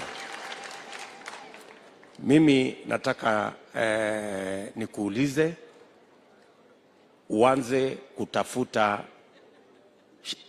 ardhi mahali ambapo tutajenga hiyo masoko, na sisi kama national government tutakusaidia na pesa ya ujenzi, lakini kazi ya kutafuta ardhi ni kazi yako. Bwana Kang'ata, tunakubaliana? Sawa sawa. Bwana Irungu, tumekubaliana? Very good. Nataka nikuulize swali la mwisho. Hiyo biashara yenu Mama Wamboi, unatumia kama pesa ngapi kwa siku, na hiyo pesa unatoa wapi?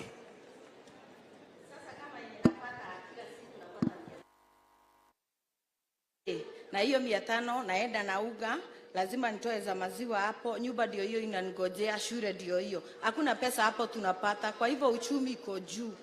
Sasa uga ni 180 kwa saa hii. Kwa hii 500 nitoe 180, sukuma, maziwa na baki na nini?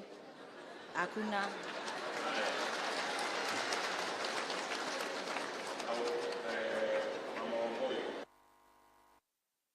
Ile swali nilikuuliza, umejibu swali lingine. Wacha nirudie tena. Pengine mimi ndio nilikosea, sikuuliza vizuri. Wacha niulize tena. Pesa unayotumia kwa siku, unasema ni karibu kununua mboga ama kununua ile bidhaa unauza. Na hiyo pesa unatoa wapi? Unakopa ama unafanya namna gani?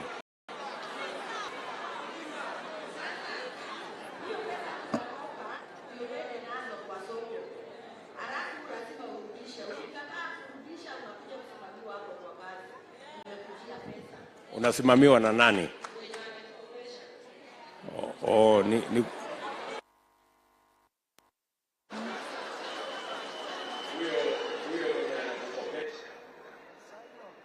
Anakukopesha, akikukopesha shilingi 1000, anataka umulipe na pesa ngapi baada ya siku ngapi?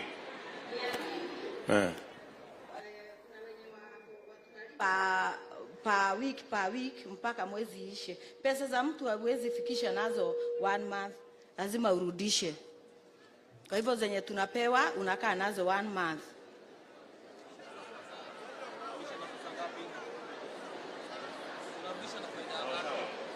So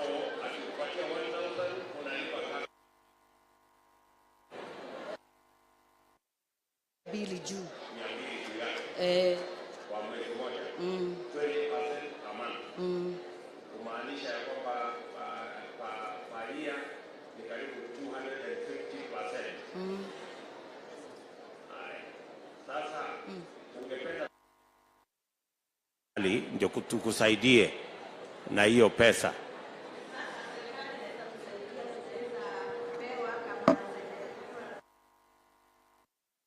Tufanye nazo kazi, tukirudisha hakuna faida. Hiyo ndio inaweza tusaidia.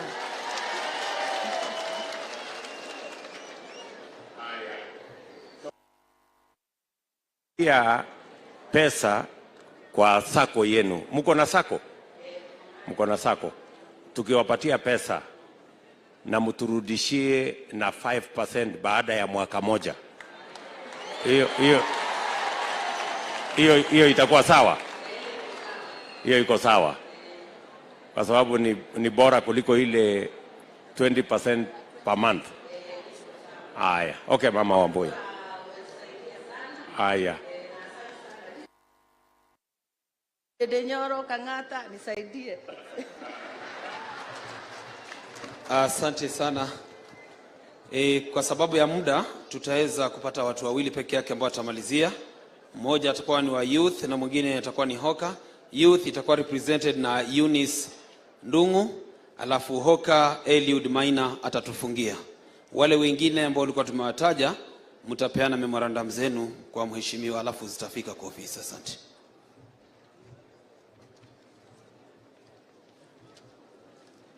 Karibu tusahaulike, si ndio? Lakini kura zetu tumeshaamua tunapea Dr. William Samoei Ruto. As a youth, I'm Eunice Ndongo, the Deputy President, Technical University of Mombasa. Si mnaona tunashare kitu? We share the title, si ndio? Kwa hivyo, representing the youths of Murang'A County, I'm in a group known as Radical. Penye tunasema, nothing for us without us. Nothing for us. Nothing for us. Kwa hivyo, to our Deputy President, and tunaamini ni yeye atakuwa the 5th, kwa kutuangalia sisi kama youths. One, as a student leader, there is this issue ya HELB. HELB imekuwa kila time, every time we are being promised about the grace period, na pia tunaambiwa that this HELB, sijui tunafaa kulipa na some amount tax. Tunataka sisi kama wanafunzi wa university, especially wenye wana progress wakienda hizi universities, unapata they really struggle to even get a meal. Na kama tunapewa hii HELB bila tax, na ukijuanga that mimi kama Eunice nikimaliza shule nitaenda nipate kazi ndio niweze kulipa hii pesa, kwa nini tusiondolewe hii tax? See, it is possible. Yes. Number 2, tunaona polisi sana wanashika youths wenye wameanzisha biashara through criminalizing them. Huyu wetu hapa alikuwa mtu wa kuku. Wewe kama ungeshikwa leo tungekuwa na yeye. Kwa hivyo, even us as youths, tuache kuwa criminalized tukianzisha biashara. Point number 3, on labor. If health was devolved, hata labor ikuwe devolved. We have our governor here mwenye anaweza ensure that all the projects zenye zinafanywa kwa county level, the labor inakuwa provided by the youths of that area. This one increase the chances of us, like Eunice from Kandara, ati nikimaliza shule nafunga nguo zangu naenda Nairobi kuajiriwa. Lakini if in that area yetu mimi nimekuwa empowered, nitafanya nini? Nitaenda niajiriwe hapo. Kama kuna agricultural sector kwenye sisi wenyewe tunaweza inuliwa. Nifikiria kama Eunice nimeenda nikasoma na nimekuja Kandara, I can invest in farms. Kwa nini nisi-invest hapo, then county ichukulie and then to the national? Ndio to reduce hii kitu ya kusema nimeenda Nairobi kutafuta nini? Kazi iko Murang'A. Kazi iko wapi? Iko Murang'A. We have the macadamia farms, tuko na coffee. We have a lot of resources that are going out unutilized. Na zikikuwa unutilized, we have like Michuki Technical. Unapata wanafunzi wana benefit, they are not from Murang'A. Wametoka Kiambu na mahali kwingine. What if we empower our own? Tufunze wazazi, tuwaambie, huyu mtoto wako amemaliza shule, wacha tumpeleke ativet, aende akuwe empowered, and then akikuwa empowered anajiajiri, ama tunaajiriana within the county. Then we have experience. If today nimewalk in kwa ofisi as Eunice mwenye amesoma, nitaulizwa experience of 6 years. Dende Nyoro ndio achaguliwe kama MP. Aliulizwa experience angetoa wapi? This experience thing, it has become a norm. So for us to gain this experience, ni lazima kwanza Alice Wahome from Kandara animente, I go by as an MCA, then nikimiss nipewe nomination, nikuwe bado empowered, bado nikikosa niendelee hivyo kidogo kidogo, because I'm a student leader na watu wengine pia ni youth na ni student leaders. Huyu mtu tukimwacha, the title deputy president, the title finance secretary, sitaishia hapo. Yet we can empower them without asking for experience. Yes, the last point. We have always done things the same way. This time round, let's have a different way of doing them, not doing the same things in the same manner and to the same people. If we change this, the 70% of youths in this country, we will have empowered them and they will be able to feel they are part of this government. Lastly, you were part of the big four agendas in our country. Through the handshake, zilizimia, tunataka uzifufue. You have been alert all through. Tunajua kama ni mzee alikuwa hapo, anaanzanga kulala after national anthem, mama. Now that you are there and you are alert, let us feel that we are part of this government.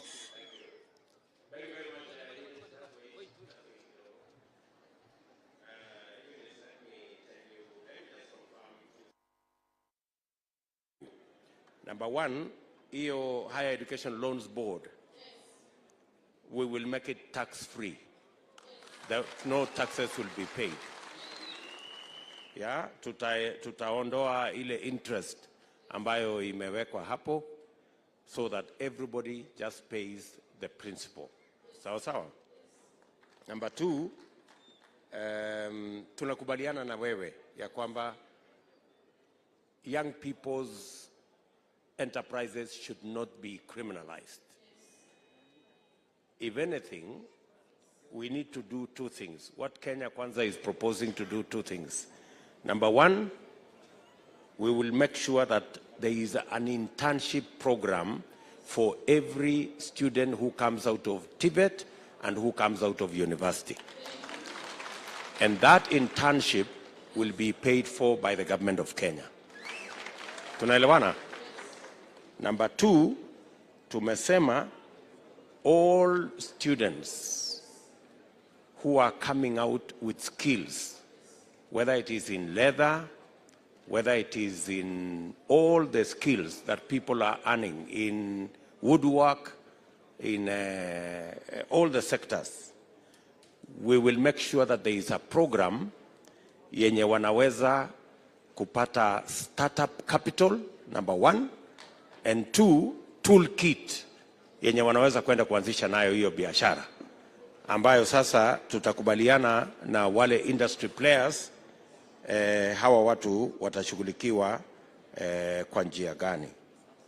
Alafu number 4, vile wewe mwenyewe umesema, tulikuwa na mpango deliberate ambayo tulikuwa tumefanya na experts under the Big 4 plan ambayo ingesalisha nafasi za kazi za vijana, si ndio?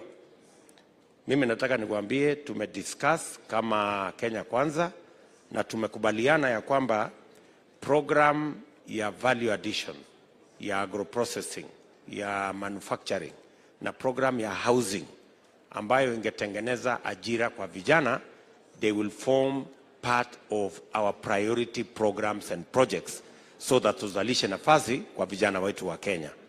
Tunaelewana? Na mimi nataka nimuulize governor wetu mtarajiwa Bwana Kang'ata, what we will ask of you, tayari serikali tuko na watu ambao wako tayari kuweka pesa. We have actually commitments of up to 4 trillion Kenya shillings ya mambo ya housing. Hapa Murang'A tunataka utupangie mahali tutajenga nyumba kama 10,000 ile locust housing kwa zile miji kubwa kubwa, the big towns in Murang'A. Ukitupatia mahali ya kujenga kama ni Murang'A town, kama ni Maragwa, kama ni Kenol, kama ni Kangare, Kangema, Keriaine, mahali tunaweza if you spread all those houses, hapa Murang'A tutahitaji vijana 80,000, 80,000 young people watusaidie katika hiyo mpango moja ya housing. Hatutakuwa tuna struggle kusema tunataka vijana 20 wa kwenda jeshi, tunataka vijana 20 wa kwenda police. We will hire 80,000 young people in Murang'A County alone katika hiyo project ya program ya housing. Anza kutafuta where we are going to build those houses. Tunaelewana Bwana Kang'ata na my friend Irungu hapo? Simtapanga hiyo kazi. Asante sana Eunice. Thank you very much. Very good. That's why we are here.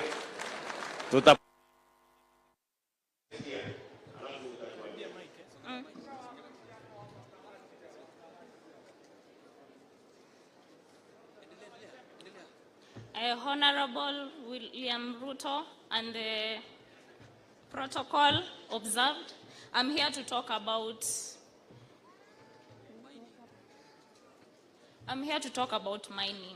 mining and transportation. So mimi kwa majina naitwa Evelyn Njeri, miaka 22. So nikianzia kwa mining, tuna ajiri watu wengi sana, kuanzia the skilled and the non-skilled and the skilled one. So kwa hiyo sekta tunaanzia na mtu anakuja kuuza chakula huko. Tunaenda kwa mwenye anachukua mawe anarusha kwa lori, mwenye anachukua kwa lori anazipanga kwa lori. Tukienda hivyo hadi kwa manager. So hiyo it is a very important sector for industry kwa sababu tunahitaji kujenga nyumba, tunahitaji mabarabara. Kwa hivyo hiyo ni kitu ya muhimu sana. So kitu tunahitaji machines. Na sasa hiyo ndo ni changamoto kubwa sana kwa sababu machines hazipatikani huku Kenya. Kwa hivyo watu wa Murang'A ni ngumu sana tukiweza kuaccess. So watu wa nje, the foreigners, wanatuletea machines. Of which hiyo machines tukinunua sisi as the local tunauziwa expensive. Kwa mfano, sisi kama local tukiweza kuimport, sisi sasa watu wa Murang'A tukiimport from outside, machine inatoka 4.5 million. 4.5. Lakini mwenye anatuuzia na 8 million. Sisi ndo tunaumia. Na sasa kama ni machines, tunahitaji nini? Spare parts. Spare parts hakuna. Machines zinatoka kutoka nje. Sisi wana local tunaumia. Sasa huyu foreigner ako na machines, ameamua kuinvest more, ametafuta Kware. Kware anatengeneza mawe, na sisi pia tunatengeneza mawe. Tukitengeneza mawe, watu wananunua kutoka kwa foreigners. Sisi hata tukishukisha bei, watu bado wananunua kutoka huko. So serikali tuangalie sisi, hata tukiimport, hiyo process yote ya the government huko na clearance ikuwe simple. Juu yule foreigner anafanya procedure inakuwa rahisi kwao, na kwa sisi unaona ni difficult, inatu discourage. Na sisi watu wa Murang'a lazima tuendelee. Juu hii industry inashikilia kuanzia the non-skilled. Mtu ametoka shule, the only thing you need ni nguvu. Nguvu tu. Na Mungu ametubariki na health. You see? So kitu ingine tunahitaji ni power. Power, electricity. So machines inatumia power na kuna yenye inatumia fuel. Fuel inatumia sasa diesel. Diesel ni very very expensive na sasa kuna shortage ya mafuta. So ukikuwa na shortage ya mafuta tunaathirika sisi. Na sisi tukiathirika, kama tuseme mimi ndo the owner of the quarry, tukiathirika, hao watu wanafanyanga kazi ndo akule kila siku, unamlipa kila siku, afanye kazi kila siku. Unaona hapo hataweza kukula, ndo anaanza kujoin crimes, lakini ile siku kazi inapatikana anakuja. So unasikia kuna mtu fulani na fulani walifanya hivi, so unaona pia wewe unapungukiwa. Kazi inakosa kuendelea. So kwa power unakuta kuna wakati mwingine stima zinapotea. Kama sisi wenye tunatumia machines za stima, unakuta stima zinapotea. Na the moment umesha apply, unakuta ya kwamba hawa respond haraka, juu maybe wanahitaji your support from the government ndo waweze ku-employ even more people, ndo wana respond haraka. Stima zinapotea for like 3 days. In these 3 days, kumbuka kuna watu watalala njaa. Kuna watoto wamefukuzwa school fees. Kuna majukumu mingi tuna suffer as the entire village. Juu kuna mtu mama mboga tunafaa kwenda kumnunulia. Kuna mahali bodaboda tunafaa kupanda tumpatie pesa. So unaona the circulation ya pesa inapotea in that day, na hiyo si vizuri. Okay, sawa. Alafu kwa transportation tutengenezewe barabara vizuri. Juu unakuta mtu anatupita hapa Murang'A, anaenda Kiambu kutafuta mawe, wakati sisi tuko nazo, na juu barabara ni mzuri za kwao, wanaenda straight, sisi wanatuacha hivyo. Hata tukipunguza price bado wanasema tunawaharibia gari. So unaona, deal with that. Alafu pia ya mwisho, ballast. Hawa mama wa mboga, mama wa kugonga kokoto wanafanya kazi ngumu sana. So ikiwezekana wanunulie machines, waweze kukusanyika in one area, in one quarry, wanatumia machines kama 2. Hata ile wheelbarrow yako wakichukua wanapeleka mahali ndio gari zikujie. Unaona hapo imesaidia. Alafu hapo kwa ballast ni kitu ya muhimu juu inatengeneza the foundation. So ni rahisi sana wakiwa na ile machine wapewe ndo waendelee ku grow the bottom up approach. Nashukuru sana.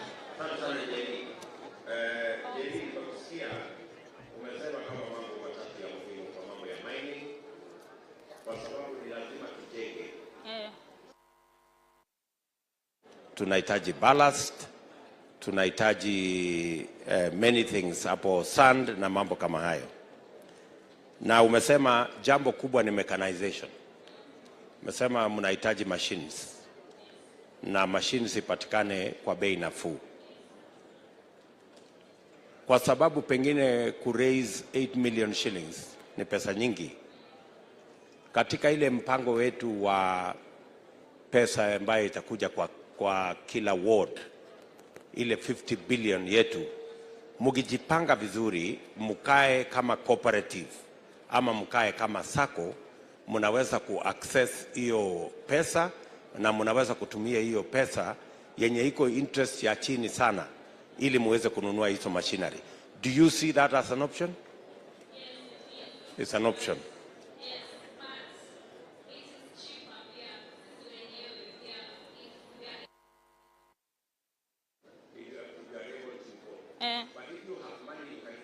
Yes, if you have, lakini sasa unaona ukienda huko procedure inakuwa refu, alafu clearance ni refu, alafu unajua kuna kazi imesimama mahali. Na ukisimamisha kazi ni familia mingi zinalala njaa. Unaona? Alafu pia option ya kununua huku ni double price. Unaona? So kununua kutoka huku kwa sababu watu wana import. So you are advising that we make it simpler. Yes, we make it simpler. Na pia unaweza tupea pia for free na pia you can loan us as the government. Na price isikuwe juu. I mean inaitangwa aje? So mechanization, you want the... Sindio? Alafu number 2 umesema cost of power. Tumeelezwa sehemu nyingi ya kwamba electricity, reliability na cost. Sindio? So you need us to address reliability and cost of power. Sawa? And then number 3 umesema ya kwamba pengine mnakuwa short change hapa katikati na watu wenye wanaweza kuja kununua kutoka kwenu alafu wakaenda wakauza bei ya juu. Mungependa direct access to the market. Si ndio? So pengine tutauliza wale wanajenga kama ni wabunge wetu wanatumia pesa ya CDF, county government yetu wanapanga mambo ya ujenzi hapa, wapatie priority wale watu wa Murang'A County. Wawe na priority ya kununua bidhaa ile miners wa Murang'A County wawe na priority number 1 because buy Murang'A, build Murang'A. Ama unasemaje? Vile tunasema buy Kenya, build Kenya. Tunaelewana? So I am sure the MCAs who are here, MCAs wako in the house. Can the MCAs musimame? Yes, nyinyi ma MCA mumesikia Njeri Evelyn vile amesema mupitishe sheria kwa bunge ya Murang'A ya buy Murang'A, build Murang'A. Si ndio ile mambo iko hapa nyingi ya Murang'A ipate soko as a first priority. Ketini waheshimiwa. Asante sana Njeri. Thank you very much for your ideas. Thank you very much, Your Excellency. On behalf of the Kenya Kwanza team, National Economic Forum team, even on behalf of those people who have got chances and those who did not get chance to speak, we say thank you and allow me to end up there so that I invite Governor Kang'ata to take over from there. Thank you.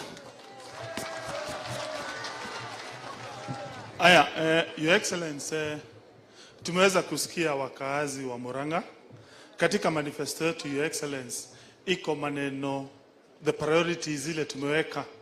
La kwanza, Your Excellency, ni mambo inahusu healthcare. Healthcare Murang'A haijaenda vizuri. Your Excellency, if you are to be elected hapa Murang'A, the first thing tutafanya, those households ambazo hazina NHIF card, county government ya Murang'A itaweka pesa kando tumnunulie NHIF card. The second issue, Your Excellency, the only level 5 hospital in Murang'A happens to be in Murang'A town, which was constructed way back in 1961. Your Excellency, nafikiria wakati umefika tuongezee a new level 5 hospital katika Keno town. Your Excellency, there are many health projects ambazo members of parliament, when CDF Act was changed, hawakuweza kumaliza. It is time ya kumaliza those health projects. Kwa mfano, tuko na Kirwara, tuko na Kandara town, tuko mpaka kule Kiharu, mahali tunaita Bare, pande ya Mugoiri, ya Bare ya Shege. Tuko pia, Mathioya does not have a sub-county hospital ya level 4. It is time we construct one, Your Excellency. Your Excellency, on agriculture, venye tumesikia wananchi wamesema, it is our pledge as UDA, if we get the government, tutaleta farmers together, we ensure inputs. Si county inanunua, hapana. We come up with a program where we are sending the money directly to farmers because they know how best to buy farm inputs. So we have given a promise to the main cooperatives, Your Excellency, ambazo ziko hapa Murang'A, that for every liter of milk, we shall be giving them, every farmer directly, an equivalent of 10 shilling directly to the farmer. Your Excellency, there was a time cooperatives hapa Murang'A zilishikwa zikafungwa their accounts. There was a dispute between the county and the cooperatives. We were approached by 5 cooperatives. That is Keharo Kahuro Dairy, Genda in Maragua, Kangare Dairy in Kegumo, Kiarotara and Kegoro in Gatanga. We went to court, tukapigana, wakaachiliwa those accounts, wakulima wakapata pesa zao. And Your Excellency, those 5 cooperatives mahali tuliwapeleka, saizi wanalipwa 1 liter 45 Kenya shillings. We want to tell the rest of the cooperatives, they came to my office, we agreed we shall give a guarantee to the farmers wa milk, hawata lipwa below 45 shillings per liter. Your Excellency, the final issue ni ward fund. A governor in Murang'A cannot know problems in Gatanga, in Kegumo, in Kandara, in Kangema, in Keharo, in Maragua, everywhere, hawezi jua. That's why we are proposing to establish a ward development fund. That is going to ensure equitable development of Murang'A. When I was the Chief VP, Excellence, I took a motion in the Senate. It passed, but when it went to the National Assembly, that bill was torpedoed. Lakini tumewambia, despite hiyo sheria kuanguka Nairobi, it will be our pledge. We shall establish a ward development fund hapa Murang'A. Your Excellency, I picked a deputy who happens to be a lecturer katika University of Nairobi. She's called Dr. Winnie. Her expertise is in land economics. She has given us a pledge that we shall do massive titling program. Watu ambao hawana title because ya kukosa kufanya law of succession. Dr. Winnie is going to assist you if you support us. Your Excellency, also the issue of education. Our ECDs have not been repaired. Our members of parliament wamefanya a very good job. You go to a primary school, you find the primary section imefanyiwa ukarabati. Ukiingia kwa ECD, hakuna ukarabati. We are giving you a pledge. If you support us, we will ensure every ECD itakuwa na tiles. 2 years after you elect us. That is our pledge, we could support. Your Excellency, because of time, let me give some few members onge. Let me start with my very good friend, Irongo Nyakera. Karibu 1 minute at Salmi.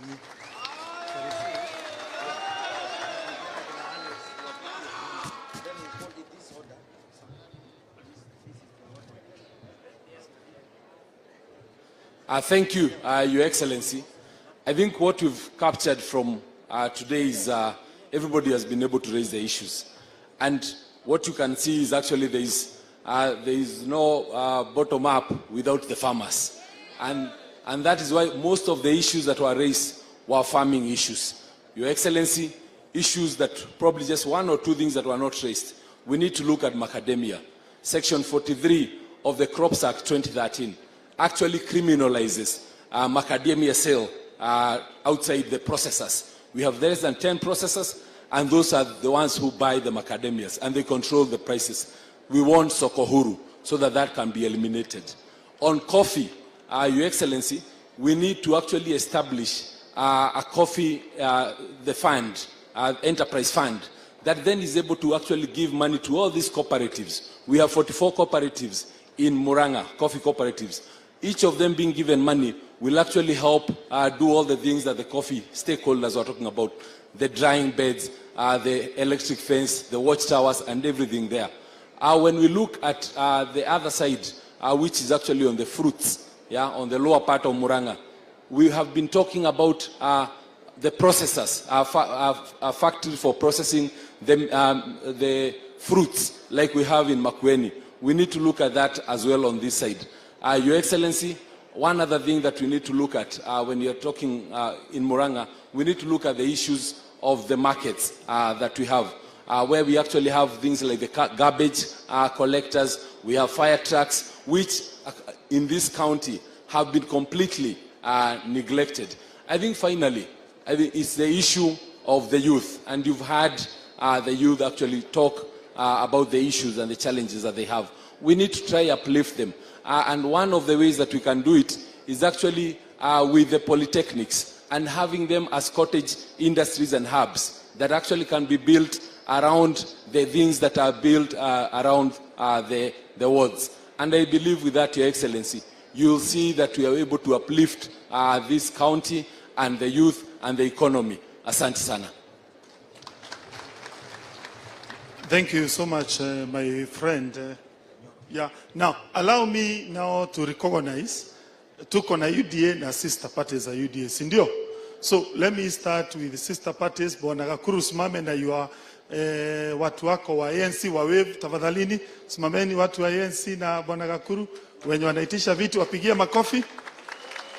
Watu wa CCK sijui kama weko waamke pia wapigiwe makofi. Asanti, weko tu. Haya, now let me now call UDA. Your Excellency, unaona hii mpango yote iko watu walikutana mahali wakasupport wakacontribute.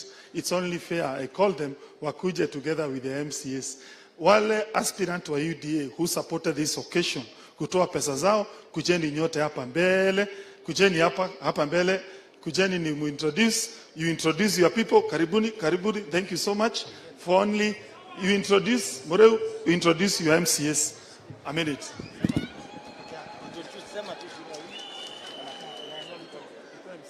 My MCs. Asante sana, Your Excellency.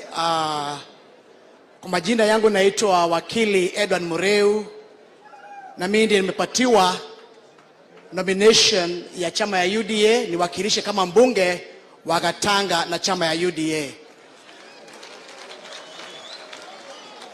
Na kabla sija wataja ma MCA wangu ambao tulipanga na hii maneno nao, Your Excellency, ningetaka kusema kitu moja peke yake. Maji. Watu wa Murang'A wako na maji, lakini shida ni kwamba hiyo maji inateremka mpaka kule Mombasa, haiwasaidii. Lazima tuangalie vile hiyo mito tutadamu, watu wetu walime na maji. Maji ya Dakaine iko, Your Excellency. Na tungeomba ukifika wakati huo, tukina pale mbunge tutengeneze mjadala hiyo maji ya Dakaine ikunywe na watu wa Gatanga. Kwa upande wangu hapa niko na Bwana Kifaya wa ward ya Gatanga. Asante sana. Bwana Geshofe from Kariara ward asaidia sana, asante sana. Mugumoine, Father Alex Wanyoike kutoka Mugumoine ward, asante sana. Kule Kakuzi Mitubiri, Bwana Muigai, asante sana. Na pia Bwana Gashoi kutoka Kehumbuini, asante sana. Haya, pigia makofi.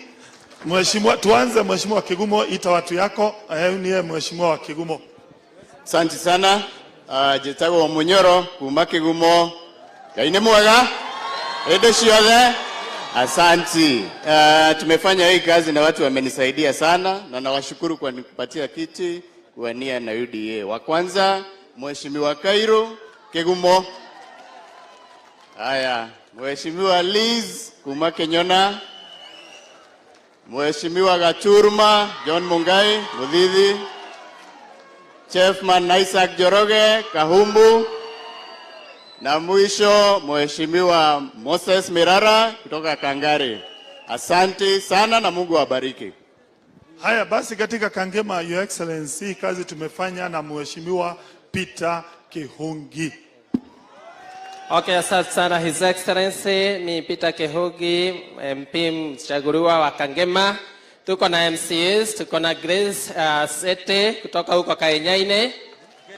Tuko na Hasora mwenye Moses kutoka huko Mogoro.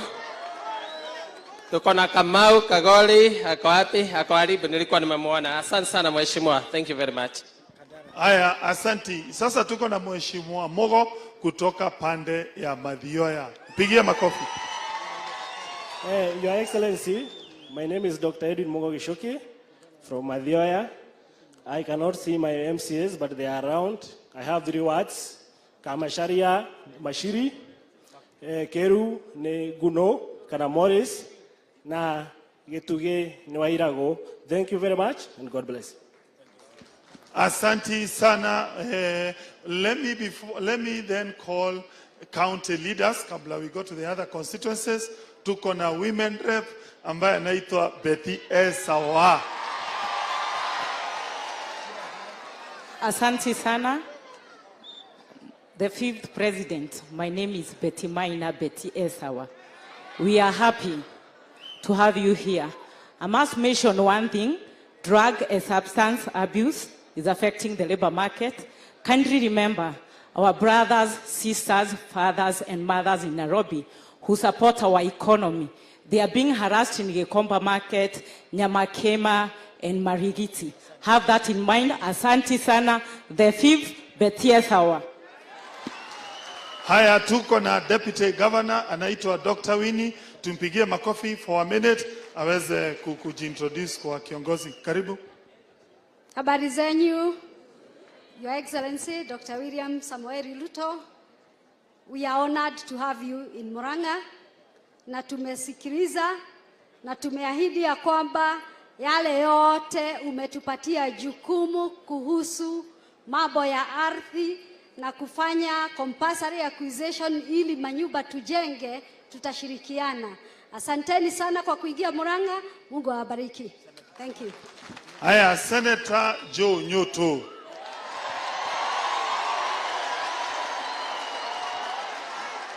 Your Excellency Dr. William Samoei Ruto, all protocols observed. Jina langu ni Joe Nyoto na Joe Nyoto ni senator. Tumesikiliza yote. Sisi hatujawahi kumuona rais akija kutuuliza je, sisi tungetaka tufanyiwe nini. Huyu ndiye wa mwanzo na hatutamsahau. Kazi yangu kama seneta itakuwa ni kumkumbusha gavana mambo yote ambayo wananchi wamesema wafanyiwe na serikali ya county. Na kwa hivyo tunashukuru sana Your Excellency that time to be here in Maragua. Karibu sana. Serikali tunayo hatunayo. Asanteni sana. Thank you. Sasa tuanze na Kandara anaitwa Mheshimiwa Wasare. Pigia makofi. Tuko na Mheshimiwa Mukurino kutoka Ngararia. Pigia makofi. Tuko na Mukara kutoka pale Muroka. Pigia makofi. Tuko na Kamonyo kutoka Kaishanjiro. Makofi. Tuko na Naomi kutoka Rocho. Mupigia makofi. Tuko na Samson kutoka Kagondoine. Pigia makofi. Haya, basi tuingie katika Maragua constituency. Anaitwa Muteti kutoka Makoyo. Pigia makofi. Tuko Maragua. Tuko na daktari kutoka hapa tuko Genda Ward. Mpigia makofi daktari. Tuko mtu wa Maragua mwingine, Maragua constituency. Hao ni wako. Haya, tuingie Kiharu constituency. Tuingie na bwana huyu alikuwa anasimama kiti ya senator, anaitwa Mutuoto kutoka Kiharu. Haya, huyu pia alikuwa anasimama senator, akasema alikuwa deputy, anaitwa brother wetu tunampenda sana, charismatic kutoka Kandara. Pigia makofi. Haya, tuko na Geshini kutoka Wangu Ward, Kiharu constituency. Tuko na Kamoga kutoka Mogoiri Ward. Pigia makofi, Kiharu constituency. Shiko Esther kutoka Murarandia. Haya, tuko na Madam kutoka Gaturi constituency. Amerudi mara nyingine. Idhanga kijana machachari kutoka Idhanga UDA. Pigia makofi. Sasa tuweze kusikia wabunge kutoka Maragua constituency.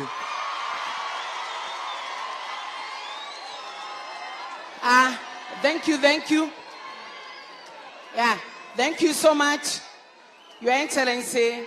Nimesema nikuje nitambue hawa. Nimesema nikuje nitambue hawa wangu juu uko nyumbani na uko Maragua. And Your Excellency, kuna jambo moja tu nilikuwa nataka kusema about the stadium. May you spare His Excellency to askize.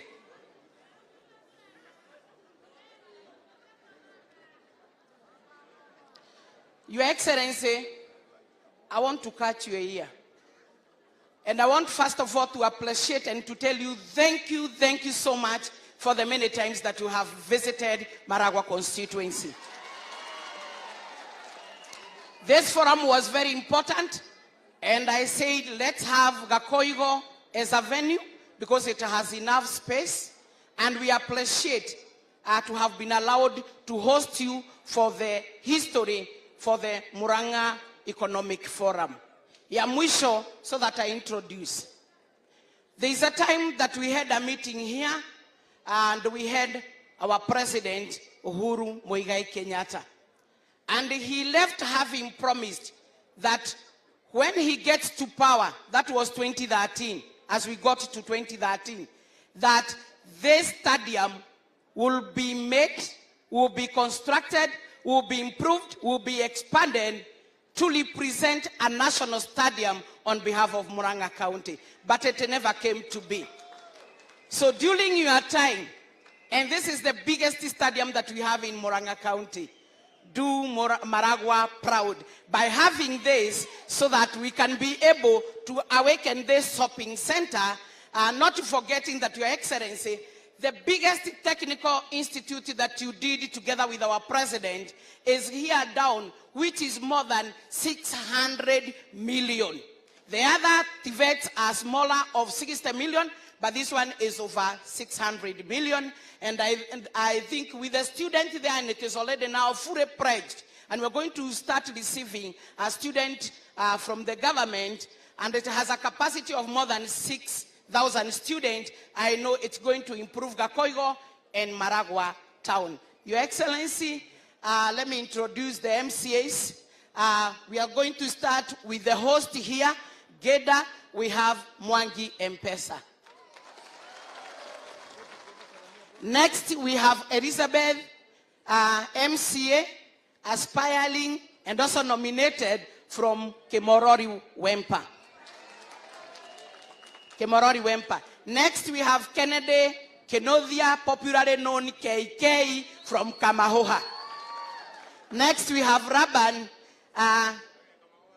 Yes, that is Kamahoha. Next, we have Raban from Maragwalej, Kabiti. And then next we have alikuwa amekibia sana kuwa introduce na wale wengine. Tunamuita Muteti from Makuyu, Keremeri Ward. Na huyu wa mwisho tunamuita Hilary from Ichagaki. Thank you so much, Your Excellency. We want to acknowledge everyone. Karibuni sana huku. Na muendelee kututembelea na mkuja na mazuri, Your Excellency. If we follow that line of whatever we have discussed here, then we shall be home and dry. So what I will request our dear Murang'A County, tutafute kura so that aingie as the next favorite president, ndio atufanyie hiyo mambo ametuambia. Thank you so much. And I also want to recognize my colleague and now popularly our running mate, Brigade Gachagua. Na tunasema with Brigade hatupangwingwi. Ule mwingine ambaye aka upande ule ni wa ku make sure juu yeye anafuatanga sheria that ule mjamaa wa kitendawili akishindwa, huyu mwingine make sure amefuata sheria, lakini sio wa kutafuta kura atushide. Brigade ametosha. Haya, Simon Gakuru, karibu. Your Excellencies, waheshimiwa wote, party leaders na wajumbe kutoka Murang'A, tusalimiane ile salamu yetu ya Kenya Kwanza.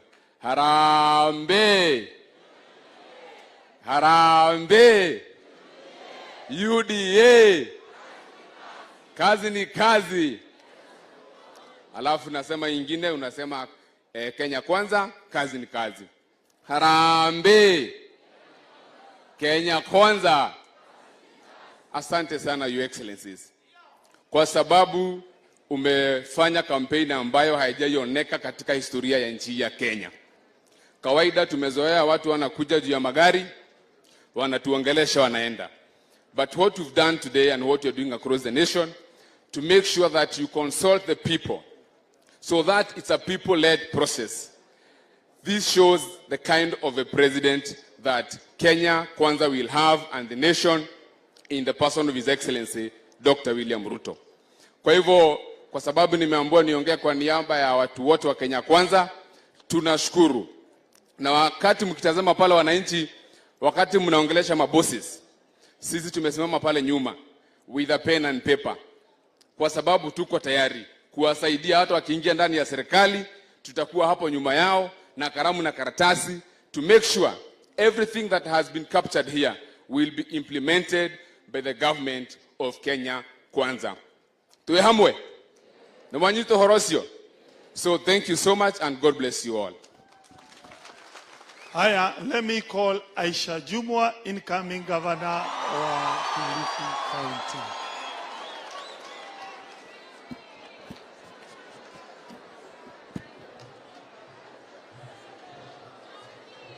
Asante sana Dr. Irungu Kang'ata, the incoming governor Murang'A County. Your Excellencies, wakazi wa Murang'A, hamjambo? Tukisema harambee tunasema Kenya Kwanza, si ndio? Harambee! Harambee! Indeed, Kenya Kwanza. Mimi nataka niseme tu moja kwamba the fifth, Mheshimiwa Daktari William Ruto, umeleta matumaini mapya katika hii nchi. Nataka nikupongeze sana. Hawa watu wameamini kwamba wewe you are the people's president, na umewaruhusu wa kuon. Na mimi nataka ni waambie, sisi tukiwa chini ya naibu wa rais na nyinyi mkiwa hapa, haya yote ambayo mnayaongea tutahakikisha naibu wa rais na timu yake hii wameyatimiza. Na sisi kule kwa counties tutashikana mikono, tutahitaji usaidizi wa national government, daktari hapa na sisi wengine kule chini, tutahakikisha ya kwamba haya yote ambayo munayazungumzia yamepewa kipaumbele, na hayatakuwa mazungumzo tu, lakini yatakuwa ndoto ya ukweli. Naibu wa rais, maisha ni magumu. Maisha ni magumu. Maisha ni magumu. Maziwa hayanunuliki. Unga ni gali. Mafuta ni gali. Lakini hawa wa Kenya, Kenya Kwanza ikiongozwa na wewe rais wetu, umewapa matumaini kwamba kila kitu kitarudi mahali pake. Katika hali ya ugumu, vitu vitarudi chini, ama hata vingine tutapata bure, ili maisha yaendelee. Asante sana naibu wa rais, asante sana, tunakuombea Mungu. Na kama tunavyoahidi kila wakati, nataka Wakenya wajue, kwa Kenya Kwanza kina mama wamepewa nafasi kubwa sana. Cabinet ya rais wetu wa 5 itakuwa 50-50, wamama na wazee pamoja na vijana. Kwa hivyo mimi nataka niseme ya kwamba tunampongeza mama yetu kwa kitu kimoja, kuweka sheria. Vile dadangu amesema, wakati yule ambaye amekuwa sugu wa kujulikana kwa kutokubali matokeo ya uchaguzi, saa hii hapo nyuma yake kuna mama, na unajua mama kazi yake ni kuweka vitu sawa. Kwa hivyo akikataa safari hii, tuna imani kubwa kwa dada yetu Martha kwamba huyo atakubali matokeo. Asante sana. Your Excellency, we take one break to ingia entertainment, tuone Jagua atuimbie. Jagua kuja usalimanie dakika moja mheshimiwa. Just a minute.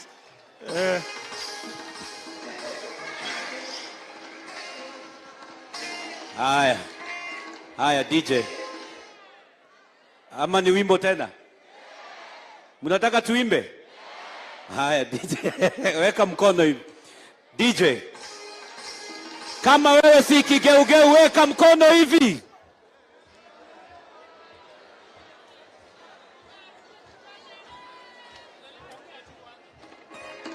Dunia nizamishe ama uniwe mwishowe ananigeukia. Dunia nizamishe ama uniweke niishi peke yangu, kwani ninapomwamini kila bin. Kama wewe si kigeugeu, weka hivi. Nimtazame nani, nimwamini nani? Wananigeukia. Good. Good. Good. DJ. Haya. Hiyo ingine tutafanya tarehe 9 tukiingiza William Samoei Ruto State House, si ndio? Si ni sawa? Haya, governor wetu, mimi sina maneno mingi. Nataka nishukuru excellency wetu, viongozi wa Kenya Kwanza ambao wako hapa na wale viongozi wa hapa Murang'A ambao wameandaa hii kikao.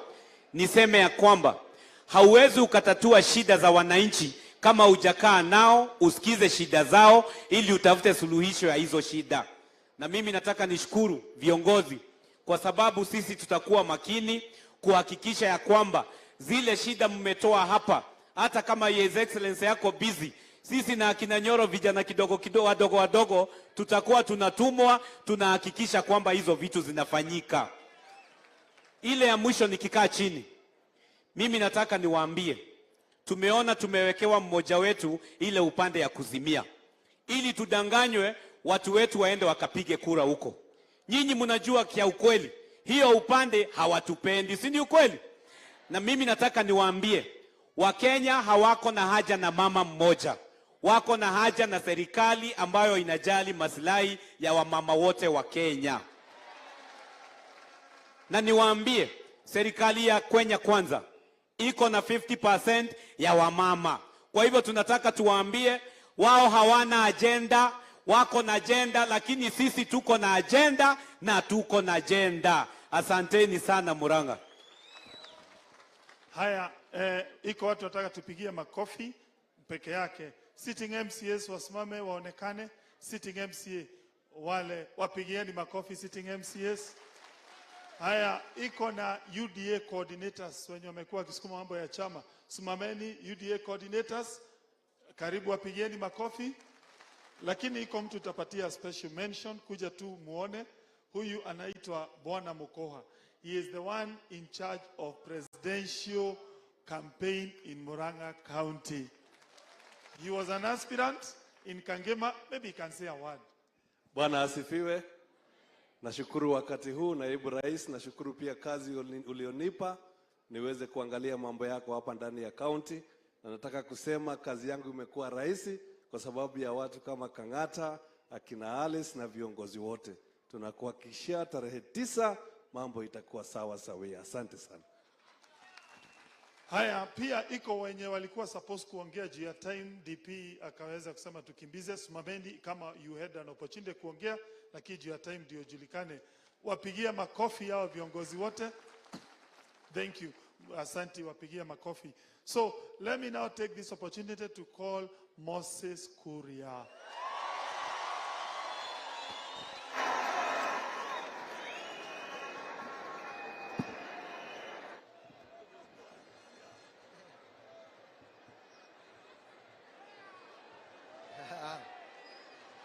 Watu wa Murang'A hamjambo. Hamjambo tena. Tusalimiane kwa hewa, asante sana. Na watu wa Fort Hall hamjambo. Basi hata hiyo hamjui. Naibu wa Rais wa Jamhuri ya Kenya, who is also eminently the 5th President of the Republic of Kenya. Our incoming Deputy President, Mheshimiwa Brigade Gachagua. Na wabunge wote, viongozi, akiongozwa na ma-DVD, Speaker wa Bunge la Taifa Muturi, kiongozi wa Chap Mutua. Sisi, sijui hata sitaki kufanya hotuba leo. Nataka kusikiza nyinyi. Ama tuongee pamoja. Mmefurahia hii maneno? Mmefurahia hii maneno? Kwera kwa wa maitho ti wake. Wa maitho ti wake.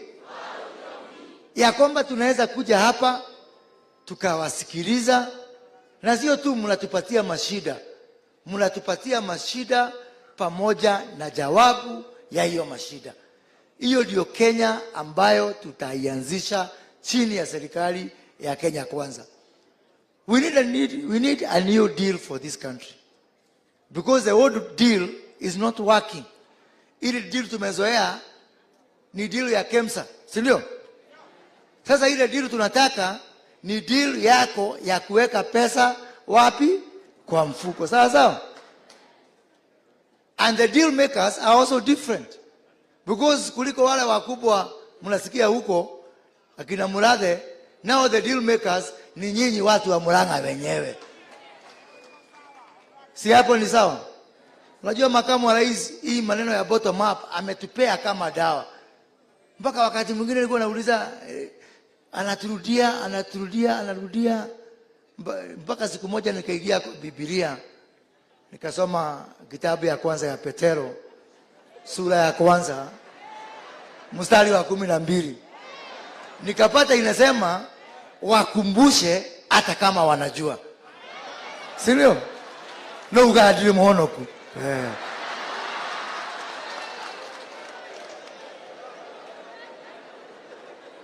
Na sasa hii maneno imetuingia kabisa. So mimi nataka kuambia kwamba hii sio mwisho. Na makamu wa rais alinipatia kazi nisaidia na Brigade Gachagua kuangalia hii maneno yote ya uchumi.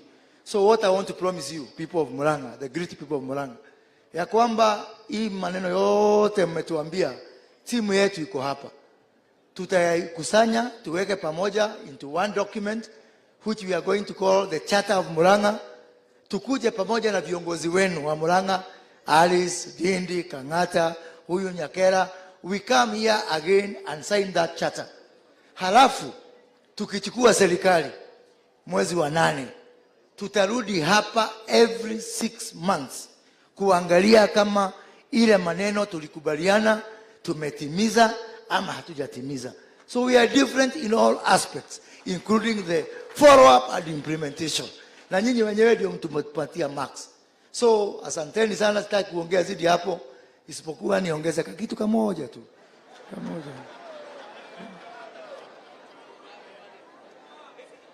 Unajua tunaletewa story hapa. Tutoboe ama nisitoboe? Nitoboe ama nisitoboe? Nikishikwa mtanitoa ndani? Mtanitoa ndani? Sasa hapa niwaambie story. Kuna mtu mwingine hapa, na sitasema ni nani lakini wa huko kwetu, ameenda akiambia watu ati huyu mzee wa kuzimia atakufa after 1 year. Ati sasa mchague mtu mwingine hapo because huyu anaenda kufa. What kind of a relationship is based on wishing someone to die? Si ni ukora? Si ni utapeli? Na ndio mimi nasema, hata namwambia my sister mother who is my very close friend, hata kama uko na manukato, marashi, L'Oreal, PL Cadin, ukinyunyizia manukato kwa choo bado ni choo.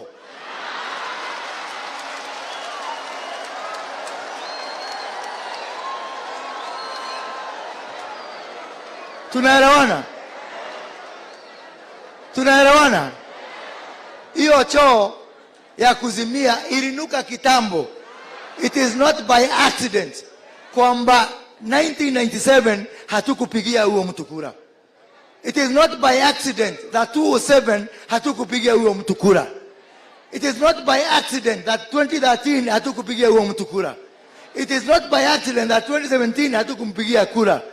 And by the way, hatukumkataa kwa sababu ya Uhuru Kenyatta, si ndio? Sisi wenyewe.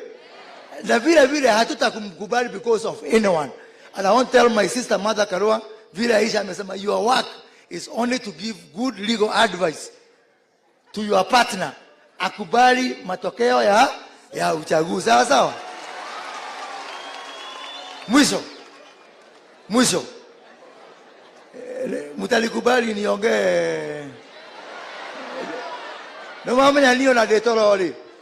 ndotaga na Gikuyu ndatu kwira deputy president ula ndo arotaga ri niguo ndimutauragira na Githungu no nginya kurota ndotaga na Gikuyu koguo reke ndi mwira rugere ngota kumwira niguo twina kawira ga kuruta andu aitu niguo ndenda turage nyoka na tumuraganirie na ki turage nyoka na ki turage nyoka na ki wona kindu gitagwo Azimio Jubilee ni matumbe nayo ODM ni nyoka niguo tukiraga ODM turage Jubilee niguo andu a Murang'a ni mwetikira turage nyoka na matumbe kuma gavana kuma senator kuma mubunge kuma women rep nginya MCA nyoka yora na matumbe kaito murathimira mwikaga asante sana.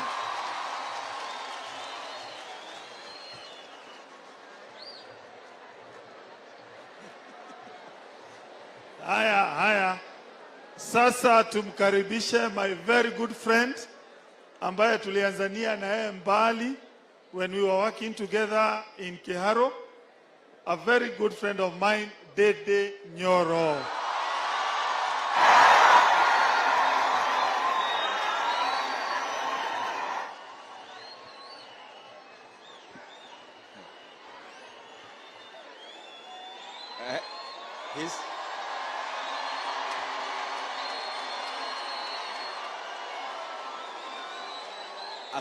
Asanteni sana. His Excellency, the Deputy President of Kenya and the 5th President of the Republic of Kenya, viongozi wote na andu a Murang'a, muriega Ngai ni mwega na hindi ciothe. Harambe harambe UDA. Sisi kama watu wa Murang'a, Mheshimiwa Rais wetu wa 5, tumekuwa lakini hatujawahi ona maneno kama hii leo. Tumekuwa na viongozi wa kuongea, tunasikiza, lakini leo viongozi wamekaa chini wakasikiza watu wa Murang'a. Na nilikuwa na kuona hapo Mheshimiwa Deputy President ukiwa na kalamu na ukiwa na kitabu ukiandika maneno yote ambayo watu wa Murang'a wamesema hapa. Ningetaka pia niambie the other sectors ambao hawakupata nafasi, kama jua kali sector, kama Kupet, kama NAT na wale wengine wote mpaka mechanics. At least tumeona mwelekeo na tumeona the kind of leaders we have, and I know we'll create another time ndio pia nyinyi hiyo maneno yote tujumuishe pamoja. But in the meantime, ofisi yangu pale Geka iko open, ofisi ya Mheshimiwa Kang'ata na viongozi wote wa Murang'a ziko, so that any memoranda ambayo haikupata nafasi ya kiongozi kuongea hapa mbele mnaweza leta, ndio tukitengeneza maneno ya Murang'a pia tujumuishe hapo ndani. Mheshimiwa Deputy President, mimi ni wa Murang'a kuzaliwa, kusoma, kuoa, kila kitu ni hapa Murang'a. Na naweza kuambia hiyo maneno yote hawa watu wameeleza, it is exactly the pinnacle ama ile katikati sana ya watu wa Murang'a. Most of us tulienda shule kwa sababu ya kahawa.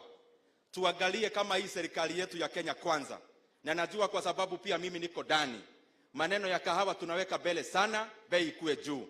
Maneno ya maziwa, bei ikue juu. Maneno ya chai ama majani, bei ikue juu. Maneno ya avocado, bei ikue juu. Na to sum up all that, I know we have a plan of having a guaranteed minimum return for our farmers, especially coffee farmers, tea farmers, and other cash crops, so that when farmers go to their farms, wanajua what to expect in terms of prices. Pia Mheshimiwa Deputy President, hii Nairobi wengi wetu tunakaa imeshikiliwa na hawa watu wa Murang'a.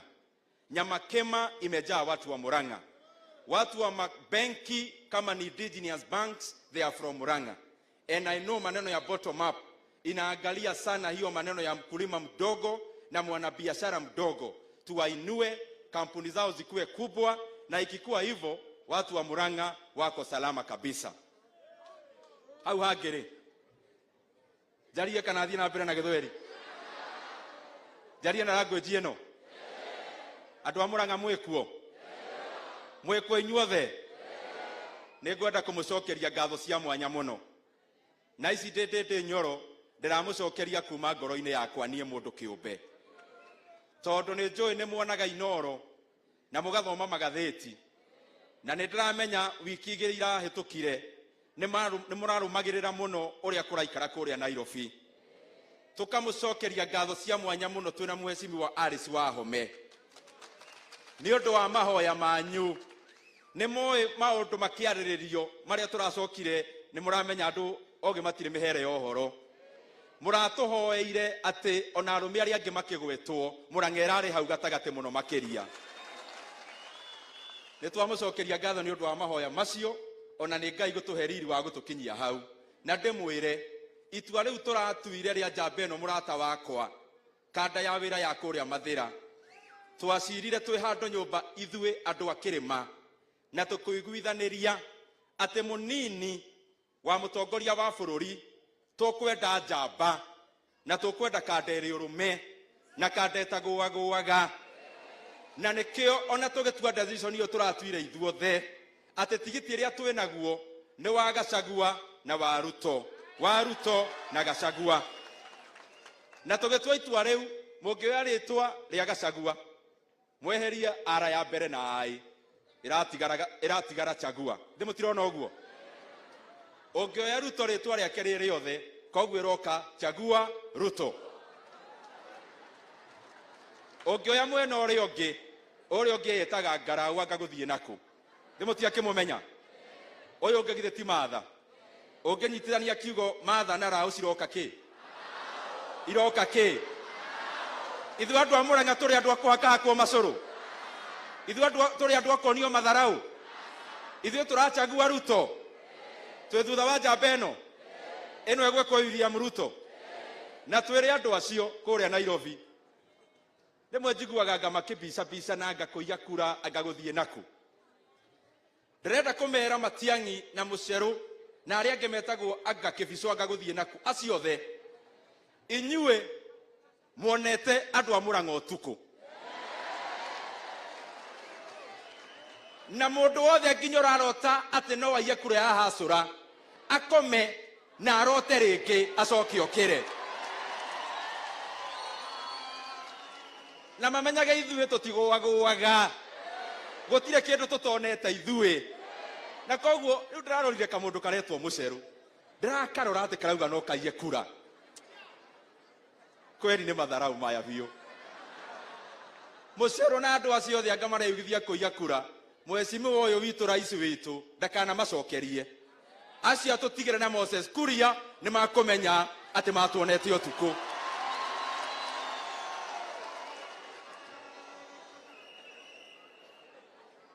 Na wa mũico biũ mũmenye tũrĩ o gĩthaka tũkĩhĩta.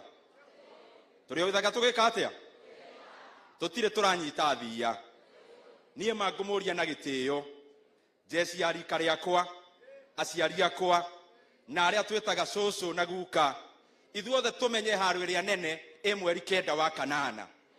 Tũkĩra ithuothe tũgũthĩre mũthuri ũyũ kura nginya andũ a Murang'a nginya andũ a Kenya mamenye andũ a Murang'a nĩ marĩ irĩko.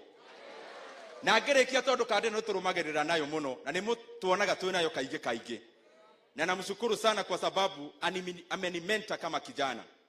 Mimi nimetembea na huyu rais wetu huko Pwani, huko Magharibi, huko North Eastern. Everywhere I have been with him. Ukiangalia ile uchaguzi mwingine, ile ambayo watu wa madharau hakuna alisupport Uhuru, so they are nothing new. Wale wote ile kura mingi walipata ilikuwa Magharibi. They got around 1 million votes. Hiyo ingine ilikuwa kule Ruwa Eastern was around 1 million votes. Hiyo ingine ilikuwa Pwani another 1 million votes. Let me tell you the good thing ambayo imefanyika. Hata ile utafiti serikali wenyewe wamefanya kule Magharibi kwa kina Omwami Musalia Mudavadi, Kenya Kwanza ndio inaongoza. Kule Ukabani ni Kenya Kwanza, tuko bumper to bumper. Na vile Kalonzo anaenda hivi tunapita nayo yote. Kule pwani tumepita na pwani, huko ni bendera ya Kenya Kwanza, ni yero yero. Tunataka tugoge huyu mzee na kura over 60% and above. Akijaribu kusema imeimbiwa, hata huyo mother amwambie twende nyumbani mzee. Asanteni sana, Mungu awabariki.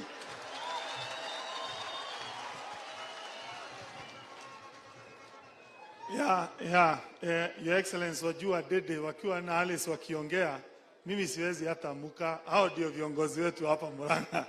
So niite Alice Wahome.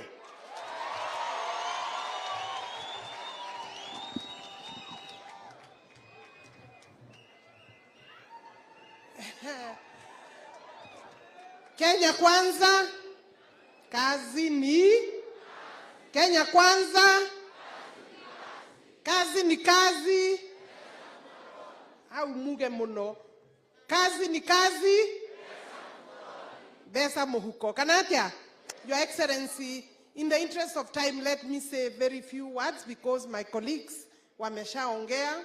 Nikukaribishe hapa na timu yako yote ya Kenya Kwanza, vile mheshimiwa wa Maragwa, my colleague, my sister, ambaye anarudi hapa Maragwa. Bila shaka anarudi.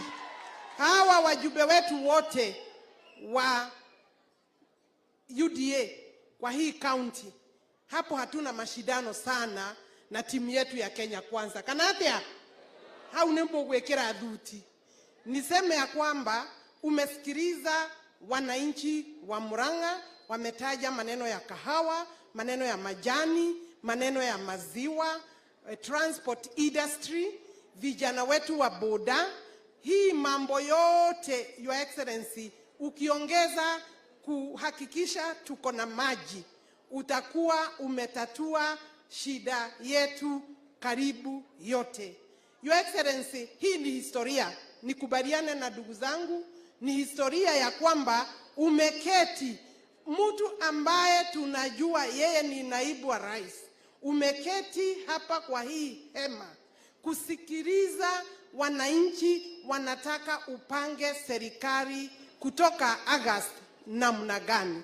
Umechukua maono yao, sasa tumekupatia authority to ensure economy ya hii eneo yetu county ya Murang'a imekuwa sawa.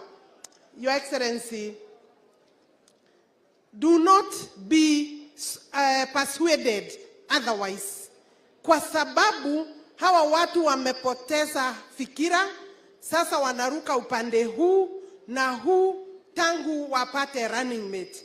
We are behind Mheshimiwa Rigathi Gachagua kama memba wa timu yetu ya Kenya Kwanza akitoka kwa UDA. Ingawa mimi na Dede Nyoro nakubaliana na yeye ya kwamba tulikuwa tu karibu sana na watu wa Murang'a walikuwa wanagojea Iron Lady ama kijana Dede Nyoro, lakini hiyo haijabadilisha msimamo wa watu wa Murang'a. Kani musejetie fomu noyo agenda neito rais ni William Ruto na timu yake yote ya Kenya Kwanza yadhurwo. Hapo ni sawa. Your Excellency, nimalize niseme hawa aya nikuigua maiguaga Mugikuyu, aya mationete Mugikuyu, ona matimoe acio mareciria nitugucenjia fomu ati ni undu wa giti kimwe kia rafiki yangu. Hatutabadilisha, Your Excellency. Bora ufanye inclusivity, equity, persons with disability, adwayo the hawa watu wote uweke kwa serikali, uchumi ipande, pesa kwa mfuko. Sisi tutapigia Kenya Kwanza, rais wetu akijulikana ndiye yako hapa tukiwa na yeye. Asante sana Your Excellency. Karibu sana Murang'a na karibu tena na tena.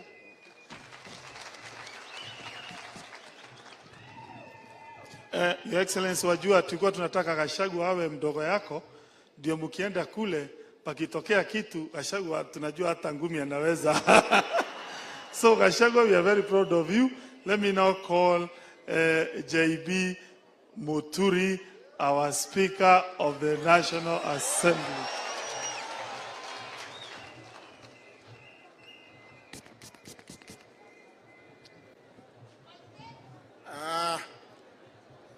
Watu wa Murang'A, naonekana leo ni siku tofauti sana kutokana na zingine. Ni kweli? Harambee! Harambee! UDA! Kazi ni kazi. Imeingia kabisa Kwa sababu hiyo ndio nataka. Yangu yatakuwa machache mno. Kwa sababu tuko hapa kwa jambo moja tu. We know that a caring leader takes into account the welfare of his people. Ni kweli? Na ndio uchumi uboreke, unahitaji kiongozi ambaye ako firm. Sisi ambao tuko katika Kenya Kwanza, we are very clear. We have a strong and caring leader. Ni kweli? Mnamjua? So in Kenya Kwanza, we are united with one focus. The focus of the Kenyan economy. Tuitoe pahali iko. Tuboreshe uchumi wetu. Na ndio tuweze kuboresha uchumi huo, ni lazima tusikize maoni ya wale ambao ndio mamilioni. Na ndio nyinyi. Jameni, a caring leader listens to his people. Na ndio hii imeendelea hapa. Sasa kurundia kwa sababu tumeyasema, Mheshimiwa Alice Wahome ametaja hapa kwamba captain wetu, whom we are clear and sure is going to be the 5th president of the Republic of Kenya, has spent more than 3 hours sitting here listening to our concerns, our problems.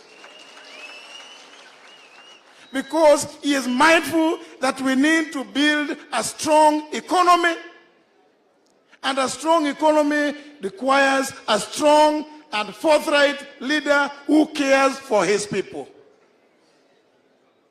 Tunaelewana jameni?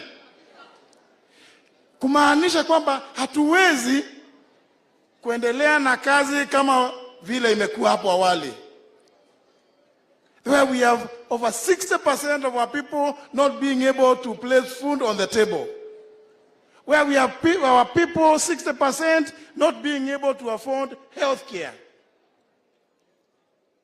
where we have our people over 60% in this country not being able to afford education for their children. This is why the Kenya Kwanza team, led by our captain, His Excellency William Ruto, is taking time to go around the country and listening and get the views of Kenyans, because after August 9th, it shall not be business as usual. Mnanielewa jameni? Lazima tubadilishe vile tumekuwa tukifanya kazi hapo awali. Na hapa katika Kenya Kwanza, we are very clear. I'm not too sure. The last time I checked, sijui labda nyinyi mnaweza kunielezea kama mnajua. I'm not too sure whether the team in Azimio can tell us who their leader is. Who is the leader? My good brother, Governor wa Machakos, ametoroka kule kwa sababu hakuelewa ni nani. Aliangalia nani kiongozi huku. Unaenda unazungumza na huyu leo, iko mwingine kama vile ndugu yangu Musalia Mudavadi huwa anasema, iko mwingine anafuruta waya nyingine hapa chini. Sasa hujui kiongozi kule ni nani. Hata uwezi jua ni nani amechagua Martha, Usikia ni grupu ya wazee wameketi pahali kwa hoteli, si walikuwa Serena? Sisi Kenya Kwanza tumeketi zote with one voice and in one accord. Tumemwambia Mheshimiwa William Ruto, please, from this team, pick ule ambaye ungetaka awe naibu wako, na sisi tutamuunga mkono, tuwe pamoja. Na ndio sisi wote tunamuunga mkono rafiki yangu Mheshimiwa Rigathi Gachagua awe the deputy captain wa Kenya Kwanza when it forms government after 9th of August. Adwa Murang'a, niengo mushokeria gatho muno ni undu uguo mukite kwa wingi na kuheana mawoni manyu, tondu turenda gucenjia uria tutuire turutaga wira. Tutikuruta wira uria twanjire kuruta wira kuma 1963. No nginya tweherie, twambirie gukireria mundu uria wi haria thi. Ata wauga atia? Uria wi haria thi tumuoe, tumurehe, tumurehe ku twiki atia? Bottom ni tondu riri ni twaikara kahinda kanene muno, close to 60 years doing the same thing and expecting different results. We are told it's only a fool who does that. Sisi watu wa Kenya, wale tuko katika Kenya Kwanza, tumeamua, na mimi nataka kusema nashukuru kwa sababu naona uamuzi hapa Murang'A ni tubadilishe sera zetu. Lazima uchumi uwe ndio kipawa mbele, isikuwe ni mambo ya uongozi wa viongozi, isikuwe ni viti, vyeo. Tuwe uchumi ndio tunaangazia, and that is our focus. Asanteni sana watu wa Murang'A. God bless you. His Excellency Governor Mutua kutoka Machakos County. Your Excellency, ni vizuri ukumbuke ile kazi nilifanya kuleta huyu rafiki yangu pande hii.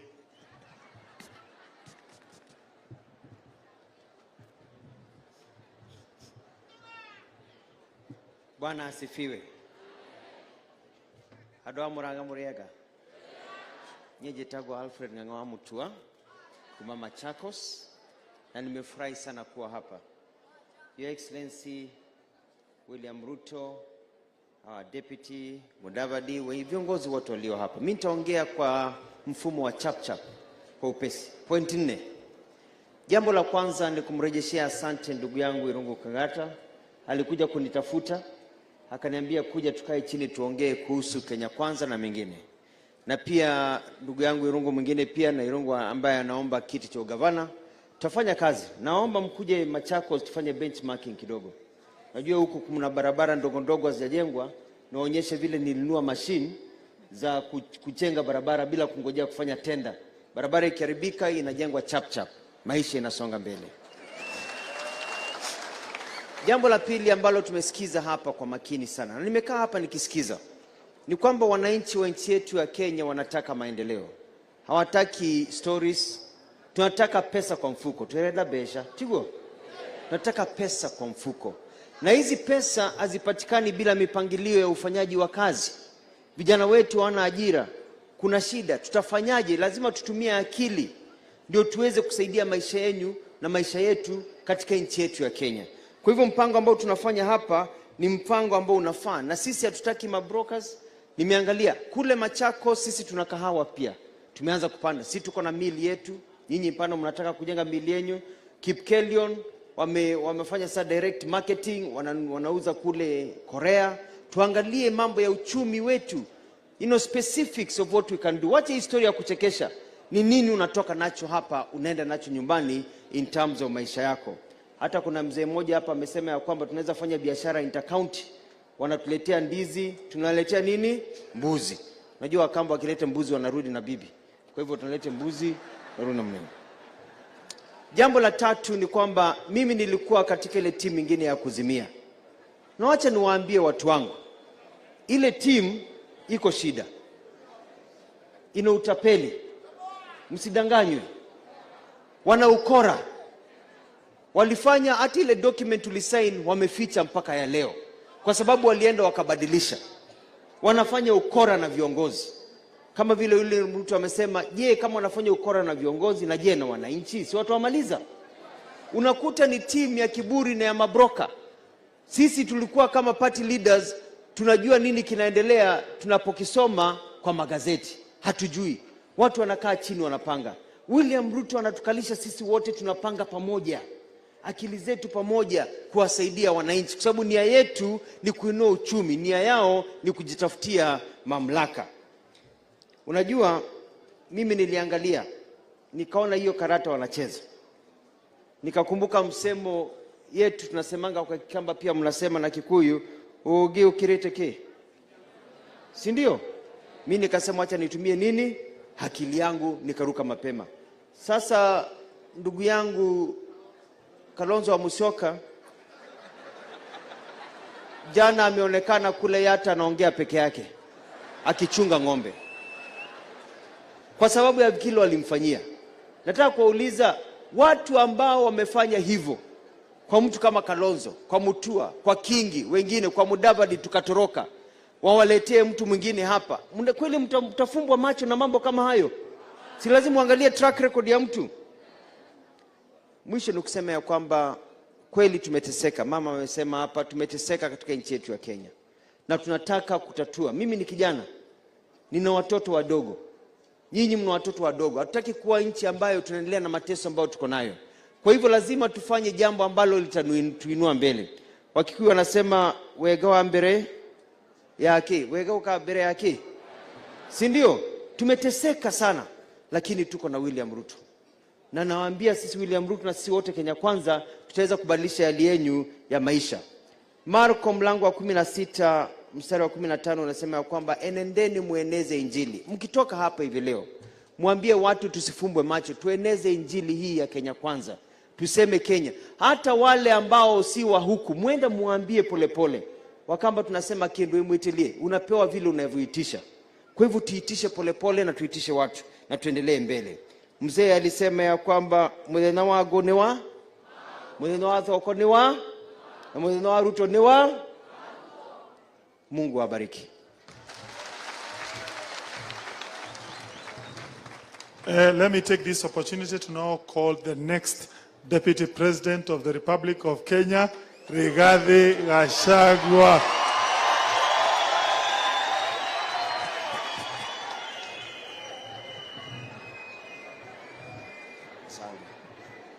Asante sana Mheshimiwa Naibu wa Rais, viongozi wetu wa kitaifa, wabunge, watu wa Murang'A, Muriega rigi, Ngai nĩ mwega na hĩndĩ ciothe. Ngeithia iciarĩra-inĩ, Mwathani agocwo, Mwathani agocwo rĩngĩ. Mheshimiwa Naibu Rais, sisi tuko na furaha tele ukituongoza leo. Tumepata nafasi ya maana sana kuwasikiza viongozi na wakaaji wa kaunti yetu ya Murang'A wakikueleza pamoja na sisi yale mahitaji wangetaka itekelezwe na serikali ambaye wanataka kuunda pamoja na wewe. Hii ni historia, haijawahi fanyika katika historia ya Kenya. Kiongozi ambaye anataka kuwa rais wa jamhuri kuuliza wananchi wale watampatia kura, mungetaka tuwafanyie nini tukipata mamlaka. Mheshimiwa Naibu wa Rais, tunakupongeza, na hii ni historia na umelete njia mpya ya uongozi katika taifa letu. Tukikaa hapa tukisikiza yale mambo yamezungumzwa hapa, Mheshimiwa Naibu wa Rais, sisi tuko na furaha viongozi wale tumekuwa tukifanya kazi na wewe. Mheshimiwa Alice Wahome, Moses Kuria, Mary wa Maua, Didi Nyoro, Irungu Kang'ata, kwa sababu yale maneno tumekuwa tukikuambia ndio ya maana katika hii mlima. Sio mambo ya katiba, sio mambo ya rege. Wewe mwenyewe umeona sisi ni viongozi wanaongeaga ukweli, na sisi tunasikisaga ground, tunajua mambo inahusu watu ya katika mlima Kenya. Na kwa hivyo ningetaka kutoa shukrani kwa wale wote wametoa maoni. Siku huyu naibu wa rais ameniuliza nikuwe msaidizi wake. Ameniambia ya kwamba angetaka nimsaidie mambo ya kufufua uchumi, mambo ya kurudisha heshima ya Wakenya, na mambo ya kuweka pesa kwa mfuko ya watu ya Kenya. Na mimi nikamwambia yeye nimefurahi kwa sababu hata mimi niko hapo. Mambo ya kurudisha heshima ya watu wetu, kuwatafutia kitu kwa mfuko wapate heshima yao, ndio iko kwa roho yangu na ndio iko ya Wakenya na hasa watu wetu hapa mlima. Your Excellency, hawa isipokuwa hawezi kuambia wewe. Hii katiba inasemekanga ibadilishwe ati kutengenezwe kiti ya Prime Minister. Hii watu ya Murang'A wakipata pesa kwa mfuko, mzee atakuwa Prime Minister kwa boma yake kwa sababu wako na pesa. Na bibi yake atakuwa Deputy Prime Minister. Na watoto yake watakuwa mawaziri. Hao watu ya Murang'A na watu ya eneo hili na Wakenya kwa jumla wanataka wakuwe na pesa, ndio wakuwe na heshima katika maisha yao.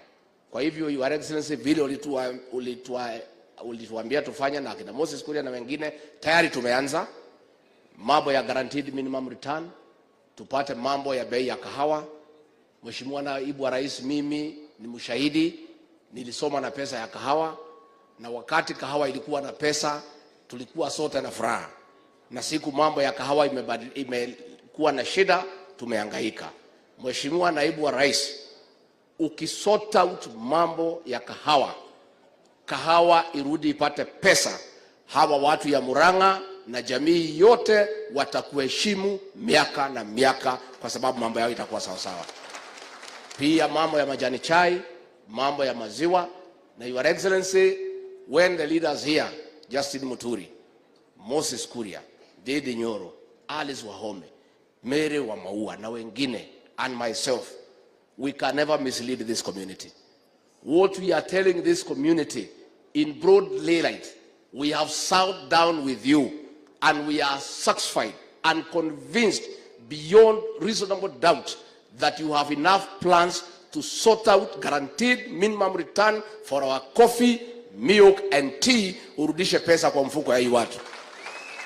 And the reason why the Deputy President will sort out these matters akituongoza is because he is not conflicted. Huyu naibu wa rais hajakuwa kwa biashara ya kahawa. Why it has been difficult to sort out the coffee matter? Hii mambo ya kahawa imeingiliwa na cartel. Hao makatel kati ya mkuzaji wa kahawa na mwenye kukunywa iko karibu watu 10 maburuka hapo katikati. Hawa ndio wanakula pesa ya kahawa. Dealing with those people, they need a president who have no interest in the coffee subsector. Dealing with the issues in the tea subsector, they need a president who is not conflicted. Dealing with the issues in the coffee industry, in the milk industry, they need a president who is not competing with the citizens that he leads in the same business. Na kwa hivyo hiyo maneno yote tunaona huyu naibu wa rais atatusaidia. Mwisho, adwa ito. Mwekuo. Adwa nyumba ito mweko huko. Mweko huko. Reule. Adwa Murang'A. Inyuwe muri adwa gutukanirwo kweli. Ithe inyuwe mutiashonirwo moyone bakatene. Huyu mtu anaitwa kitendawili ni mgeni ama ni yule tunajua? Hata akipakwa rangi mtafikiria ni mwingine? Hata akinyolewa nywele yawekwe wigi mtachanganyikiwa? Si huyu ni yule tulikataa mwaka wa 1997? Si tulikataa ya 2007? Tukakataa ya 2013 na 2017. Sile sababu tulikataa zimebadilika? Zimebadilika? Unajua hapo amekuwa akijificha nyuma ya uhuru. Sasa tukijaribu kulenga yeye, tunaona uhuru wetu na mtoto wetu na kiongozi wetu, tunarudi nyuma.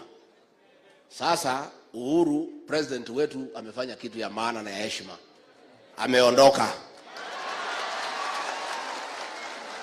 Sasa na sisi tumempongeza rais kwa sababu kusema ukweli tulikuwa tunaona haya ya kwamba kama president angekuja kwa hii campaign tungemkosea heshima na hatukutaka. Si amefanya mzuri kukaa kando? Amemwambia hii kitendawili Eli wake. Sasa nimeona pia huyu kitendawili tena amekimbia, saa ile rais ameondoka, amejificha nyuma ya dada yetu. Sasa sisi tutatafuta njia ya ile kulenga vile hatutaumiza dada yetu. Si tutafute njia? Si mnajua vile tutatafuta? Hata kama hatuendi fronto, tunapitia kando.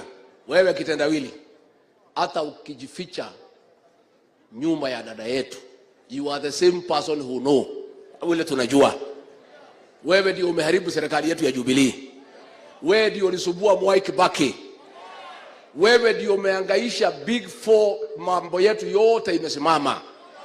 Wewe kitendawili ndio umeharibu uchumi wa Kenya, bei ya kila kitu imeenda juu. Wewe ndio sababu kubwa unga tumeshindwa kununua. Wewe kitendawili, biashara ya gas ni yako. Wewe ndio unauza mitungi ya gas na gas unatuongeza bei kila siku. Na wewe tunakujua. Tunakuonea 18. Na vile tulikataa wewe 1997. Tukakataa 2013. Tukakataa wewe 2017. Tutaamuka asubuhi na mapema saa 10 tuende tumalizana na wewe once and for all. We sort out the problems of this country, ndio nchi hii irudi kwa line.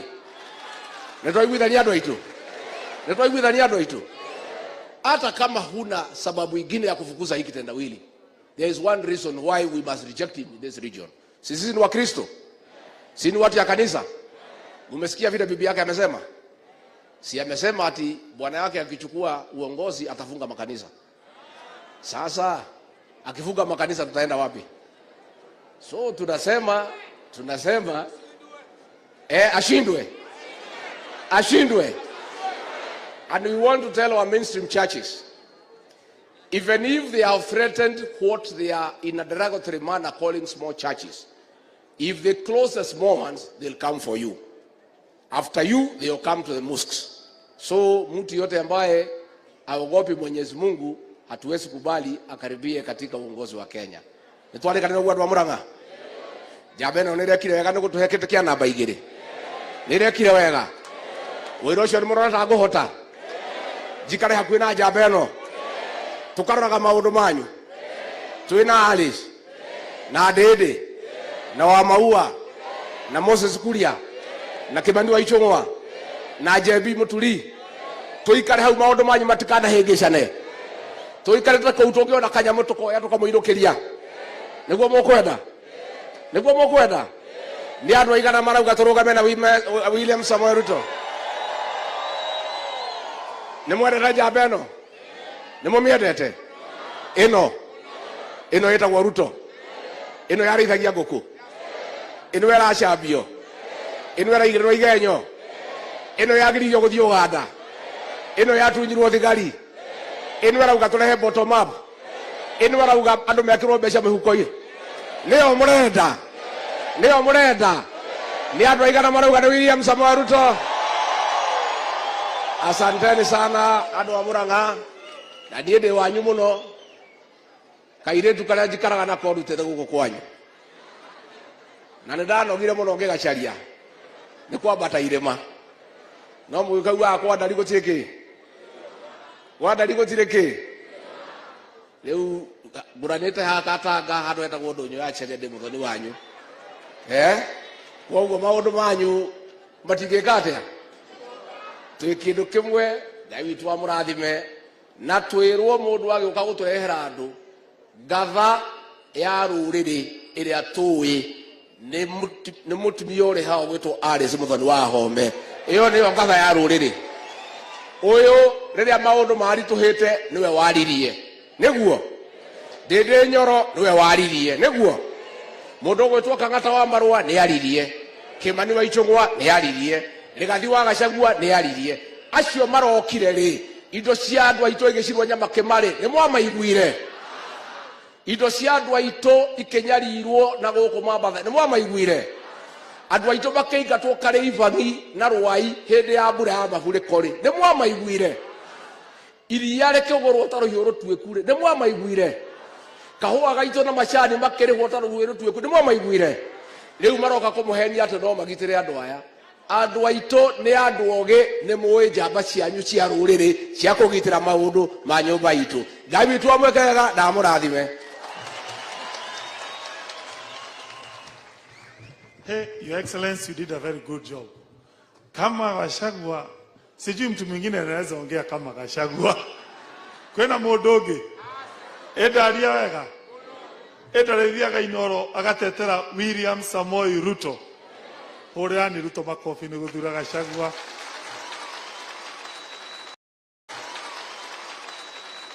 Let me take this opportunity.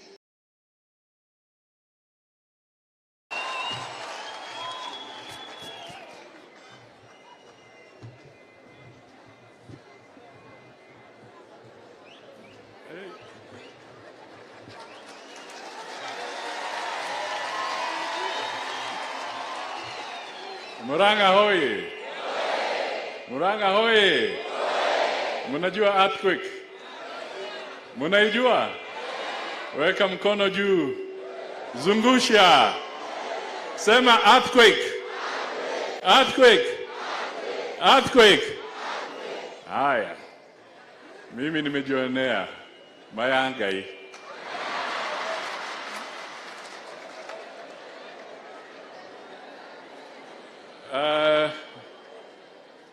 Bwana Deputy President ambaye ni kinara wetu kwa Kenya Kwanza na mgombea mwenza wako ndugu Rigathi na wenzangu wote ambao wako hapa. Kwa watu wa Murang'A, kwanza nataka nizungumuze juu ya Rigathi. Yeye amekuwa hata kwa provincial administration kule kwetu Ingo, akajua mambo ya administration kule. Lakini nikija tu sasa kwa mambo ya kisiasa ambayo yanatendeka, sijui wangapi hapa wanajua ule mchezo unaita chess. Mnajua chess? Si mnajua? Sasa katika taifa letu sasa tukiangalia ile mchezo wa chess na tuweke kwa siasa, kuna mchezaji wa Kenya Kwanza ambaye ni William Samoei Ruto, na upande ule kuna mchezaji wa kuzimia na wa kulala kwa mikutano anaitwa Kitandawili. Sasa kwa huu mchezo wa chess, wale jamaa wa Azimio walikuwa wanalenga Kenya Kwanza, alafu wakachagua running mate yao ambaye ni mtoto wa hapa, wakifikiri kwamba mchezaji wa Kenya Kwanza haangalii mchezo, wakasema check. Naye yule wa Kenya Kwanza akaangalia akasema hawa watu wanataka niteleze kwa mlima, na yeye akatoa Rigathi na akasema checkmate. Yani wakirusha naye amerusha, wakipanga naye amepanga. Kwa hivyo sisi tuko hapa kusema kwamba kama wana Kenya Kwanza wote, nikizungumza pia kwa niaba ya ndugu yetu Wetangula ambaye yuko Bungoma leo, kwamba sisi kama Kenya Kwanza, mimi nikiwa kiongozi wa ANC na yeye akiwa kiongozi wa Ford Kenya, tumeungana tukisema kwamba pia sisi tunaheshimu kuteuliwa kwa Rigathi kama mgombea mwenza wa Kenya Kwanza. Sasa swala hilo sisi hatuko na ubishi, tukasema tuende mbele. Na mimi nataka niwaulize, ikiwa mimi nimehama, ma-DVD yamehama, Weta amehama. Mutua ndio huyu mmemuona. Moses Kuria yuko hapa mmeona. Speaker yuko hapa. Mumeona Kingi amehama. Munaona Kalonzo ndio huyo anasumbuliwa. Sasa ukijiuliza huyu jamaa atapata wapi kura? Wewe ukifanya hesabu huyu jamaa atapata kura kweli? Na dalili vile Brigade ametuonyesha, amesema leo, dalili pia inaonyesha kwamba hata mwenyekiti wa Azimio yeye mwenyewe ameangalia, amesema anajiondoa, hataki mambo ya campaign, huyo jamaa jitetee mwenyewe, yani Uhuru amewawacha kwa mataa.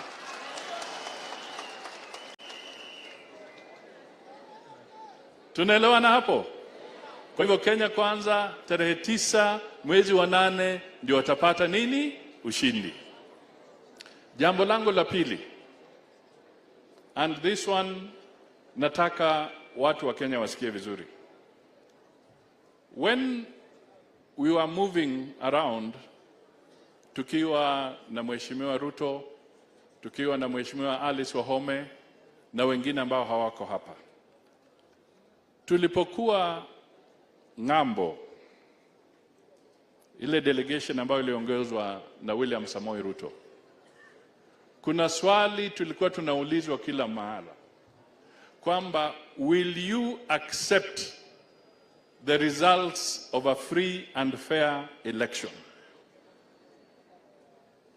Mheshimiwa William Ruto alisema yeye atakubali matokeo ya free and fair elections.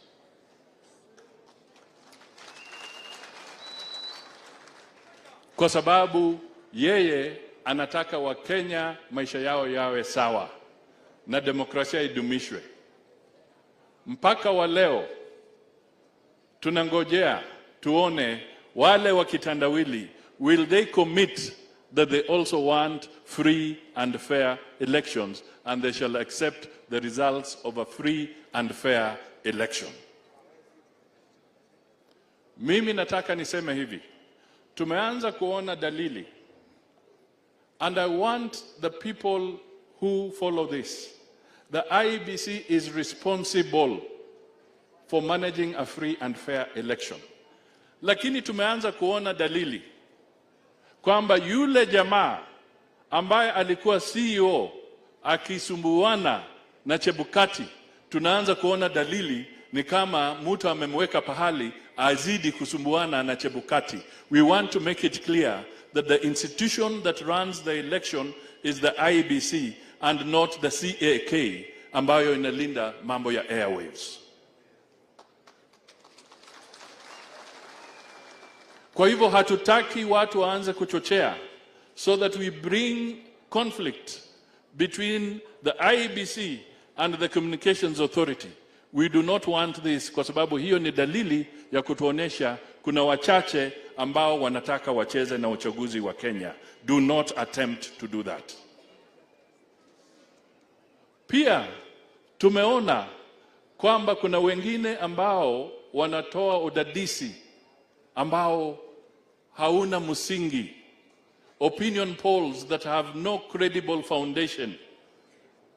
We want to also make it clear, you shall not cheat Kenyans by introducing opinion polls that have no basis, but you are beginning to prepare the ground for the theft of an election. We want to tell the opinion pollers, please do not subject Kenyans to this nonsense.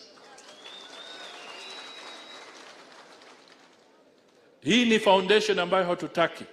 And if you are saying that you want William Samoei Ruto to append his signature to a deed that confirms that he'll accept free and fair elections, we are also saying, apart from the candidates, we also want the media to also append signatures to a deed to say that they shall report fairly and equally without bias. We want the opinion pollers to also sign a deed, whether it is with the IEBC or with other, to show that they shall also commit that the opinion polls that they shall be producing shall be fair opinion polls based on fact and not engineered to disrupt the will of the people of Kenya. Haya ni mambo ambayo ningependa niseme tu kwa kifupi.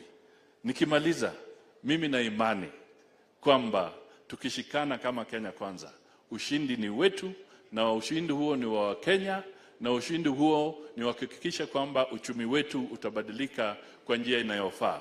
May God bless the people of Murang'A, may God bless Kenya, and may God bless all of us.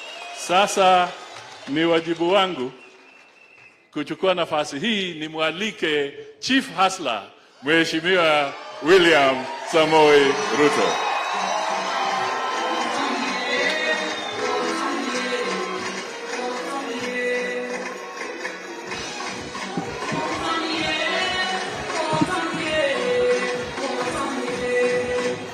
Haya, asanteni sana. Tafadhali tuketi chini. Thank you very much. Haya.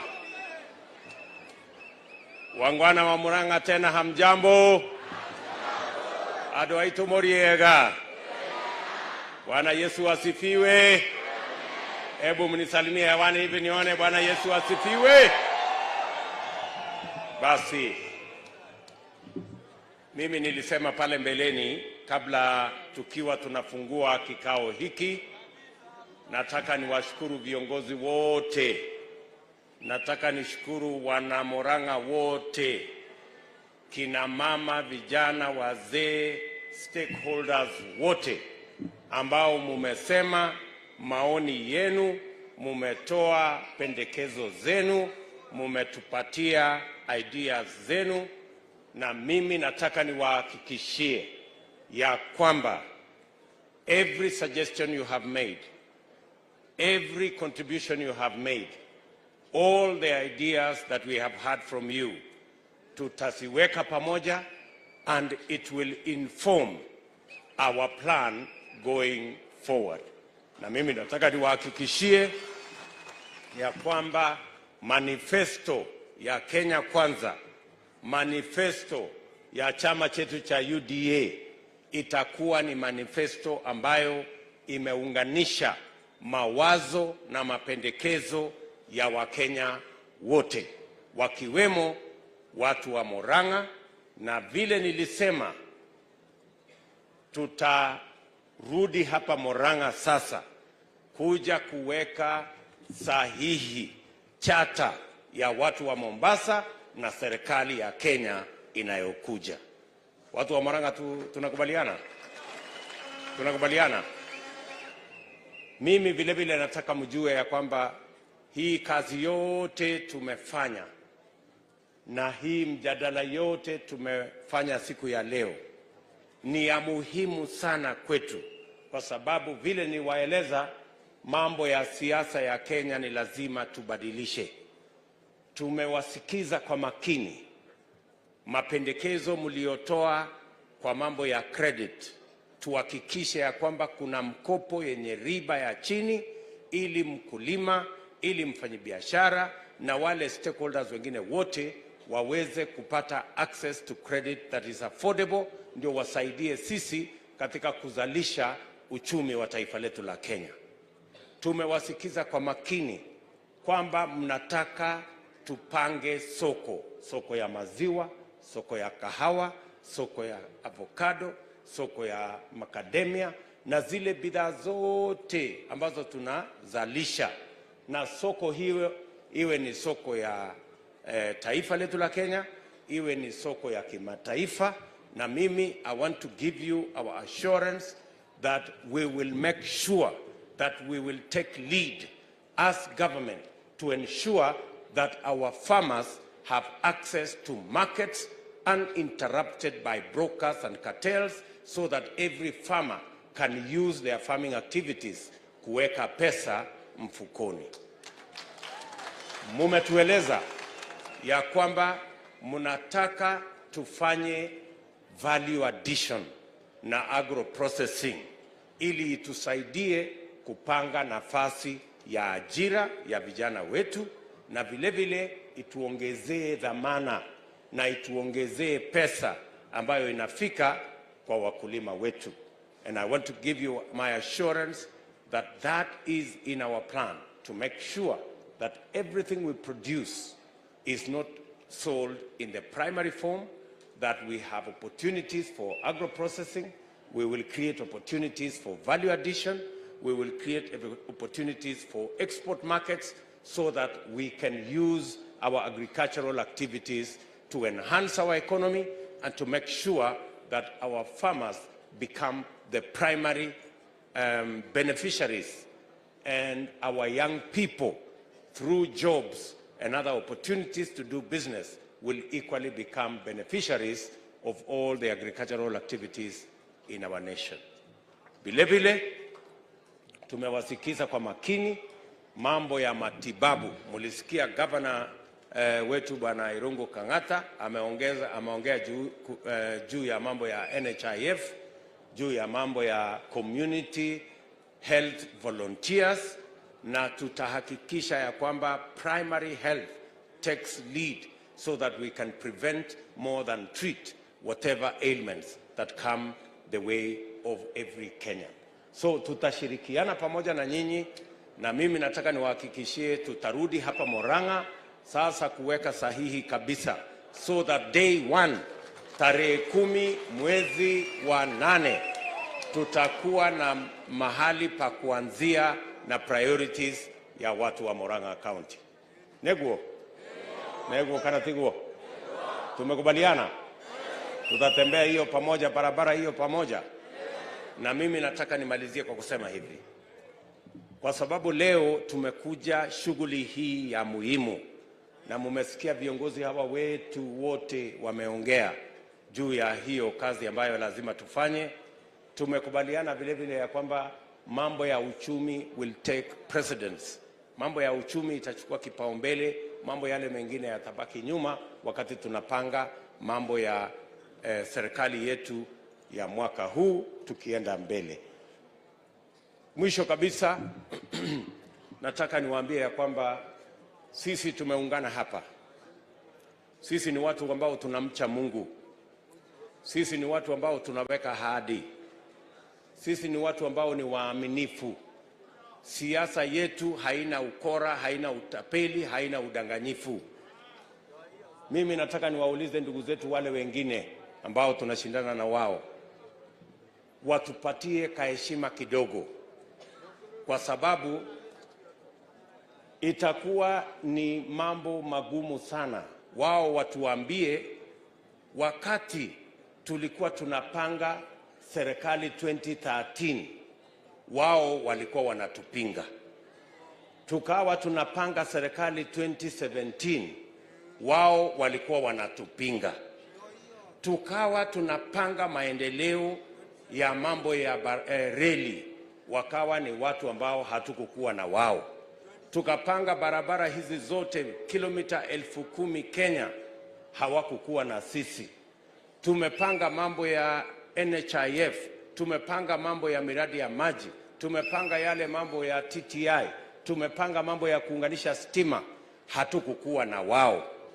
Alafu dakika ya mwisho ati wanafika na wanatuambia ati wanataka sisi tuwaunge mkono. Please give us some respect. Sisi tuko na mpango yetu, nyinyi endeleeni na mpango yenu. Ama mnasemaje watu wa Murang'A? Wakati tulikuwa tunapanga serikali 2013 kitendawili alikuwa na sisi? Tiketi ya madharau walikuwa na sisi? Tukipanga serikali 2017 tiketi ya madharau walikuwa na sisi? Tukipanga mambo ya reli tiketi ya madharau walikuwa na sisi? Tukipanga mambo ya stima na mambo ya TTI na mambo yale mengine yote walikuwa na sisi? Sasa kama wanafikiria ya kwamba wanaweza kufika saa hizi wakiwa wamechelewa, ati kwa sababu wao ni wajanja, wao ni watu wanaendesha siasa ya utapeli, ati kwa sababu walitapeli watu wa NASA, wakatapeli Jubilee, wametapeli Azimio, ati wanaweza kuja kututapeli sisi. Nyinyi mkiona sisi ni watu wa kutapeliwa kweli? Sisi ni watu wa kutapeliwa? So tunawaambia watu wa tiketi ya madharau, please give us some respect. You can fool some people sometimes, you cannot fool all the people all the time. We are ready as the people of Kenya to make appropriate choices because we know the men and women who have a track record of what they have done, and therefore, together, we are going to face this election. And uchaguzi ambao tuko nao ni uchaguzi wa muhimu sana. Ni uchaguzi ambao tutakamilisha ile mambo ambayo tumekataa ya utapeli katika siasa yetu ya Kenya, na tutamalizana na hawa watu tarehe 9 mwezi wa 8 kwa kupiga kura, ndio tuwapeleke nyumbani once and for all. Ama mnasema aje watu wa Murang'A? Sisi tumekubaliana mzee wa kitendawili tunamweka kwa wheelbarrow, alafu express mpaka Bondo aende apumzike, ama kazi zingine amebakia nayo ni gani? Na tumekubaliana ya kwamba kazi moja tu yule dada yetu Martha Karua ako naye ni kuhakikisha bwana kitendawili anakubali matokeo ya uchaguzi na aende nyumbani wakati tutamshinda. Asituletee maandamano na asituletee fujo na asituletee ile mambo ingine yote ambayo amezoea. Ama mnasemaje Murang'A? Tumekubaliana? Harambee! Harambee! Harambee! UDA! UDA! Mimi nataka niwaulize watu wa Murang'A, si tumefanya nominations juzi? Mutatupatia hawa wabunge wetu wa Kenya Kwanza, hawa wa MCAs wetu wa hapa Murang'A? Mutawapigia kura? Mimi nawauliza, huyu Munyoro wetu, huyu kijana kafupi huyu Munyoro anatosha ama atoshi? Kehonge huyu wa kutoka Kangema, Kehonge anatosha ama atoshi? Daktari Mugo, huyu Daktari Mugo wetu wa kutoka Mathioya, anatosha ama atoshi? Anatosha ama atoshi? Na Ndende Nyoro, anatosha ama atoshi? Na mama wetu, mama wa maua, si mama wa maua anatosha jameni? Si mama wa maua anatosha? Na Iron Lady anatosha ama atoshi? Alice Wahome anatosha ama atoshi jameni? Anatosha sio? Anatosha sio? Na mama wetu wa county anaitwa Betty Sawa. Ati anaitwa Betty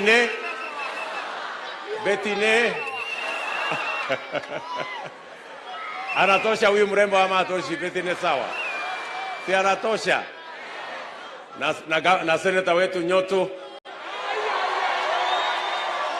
huyu mungwana anatosha ama atoshi? Nyoto anatosha?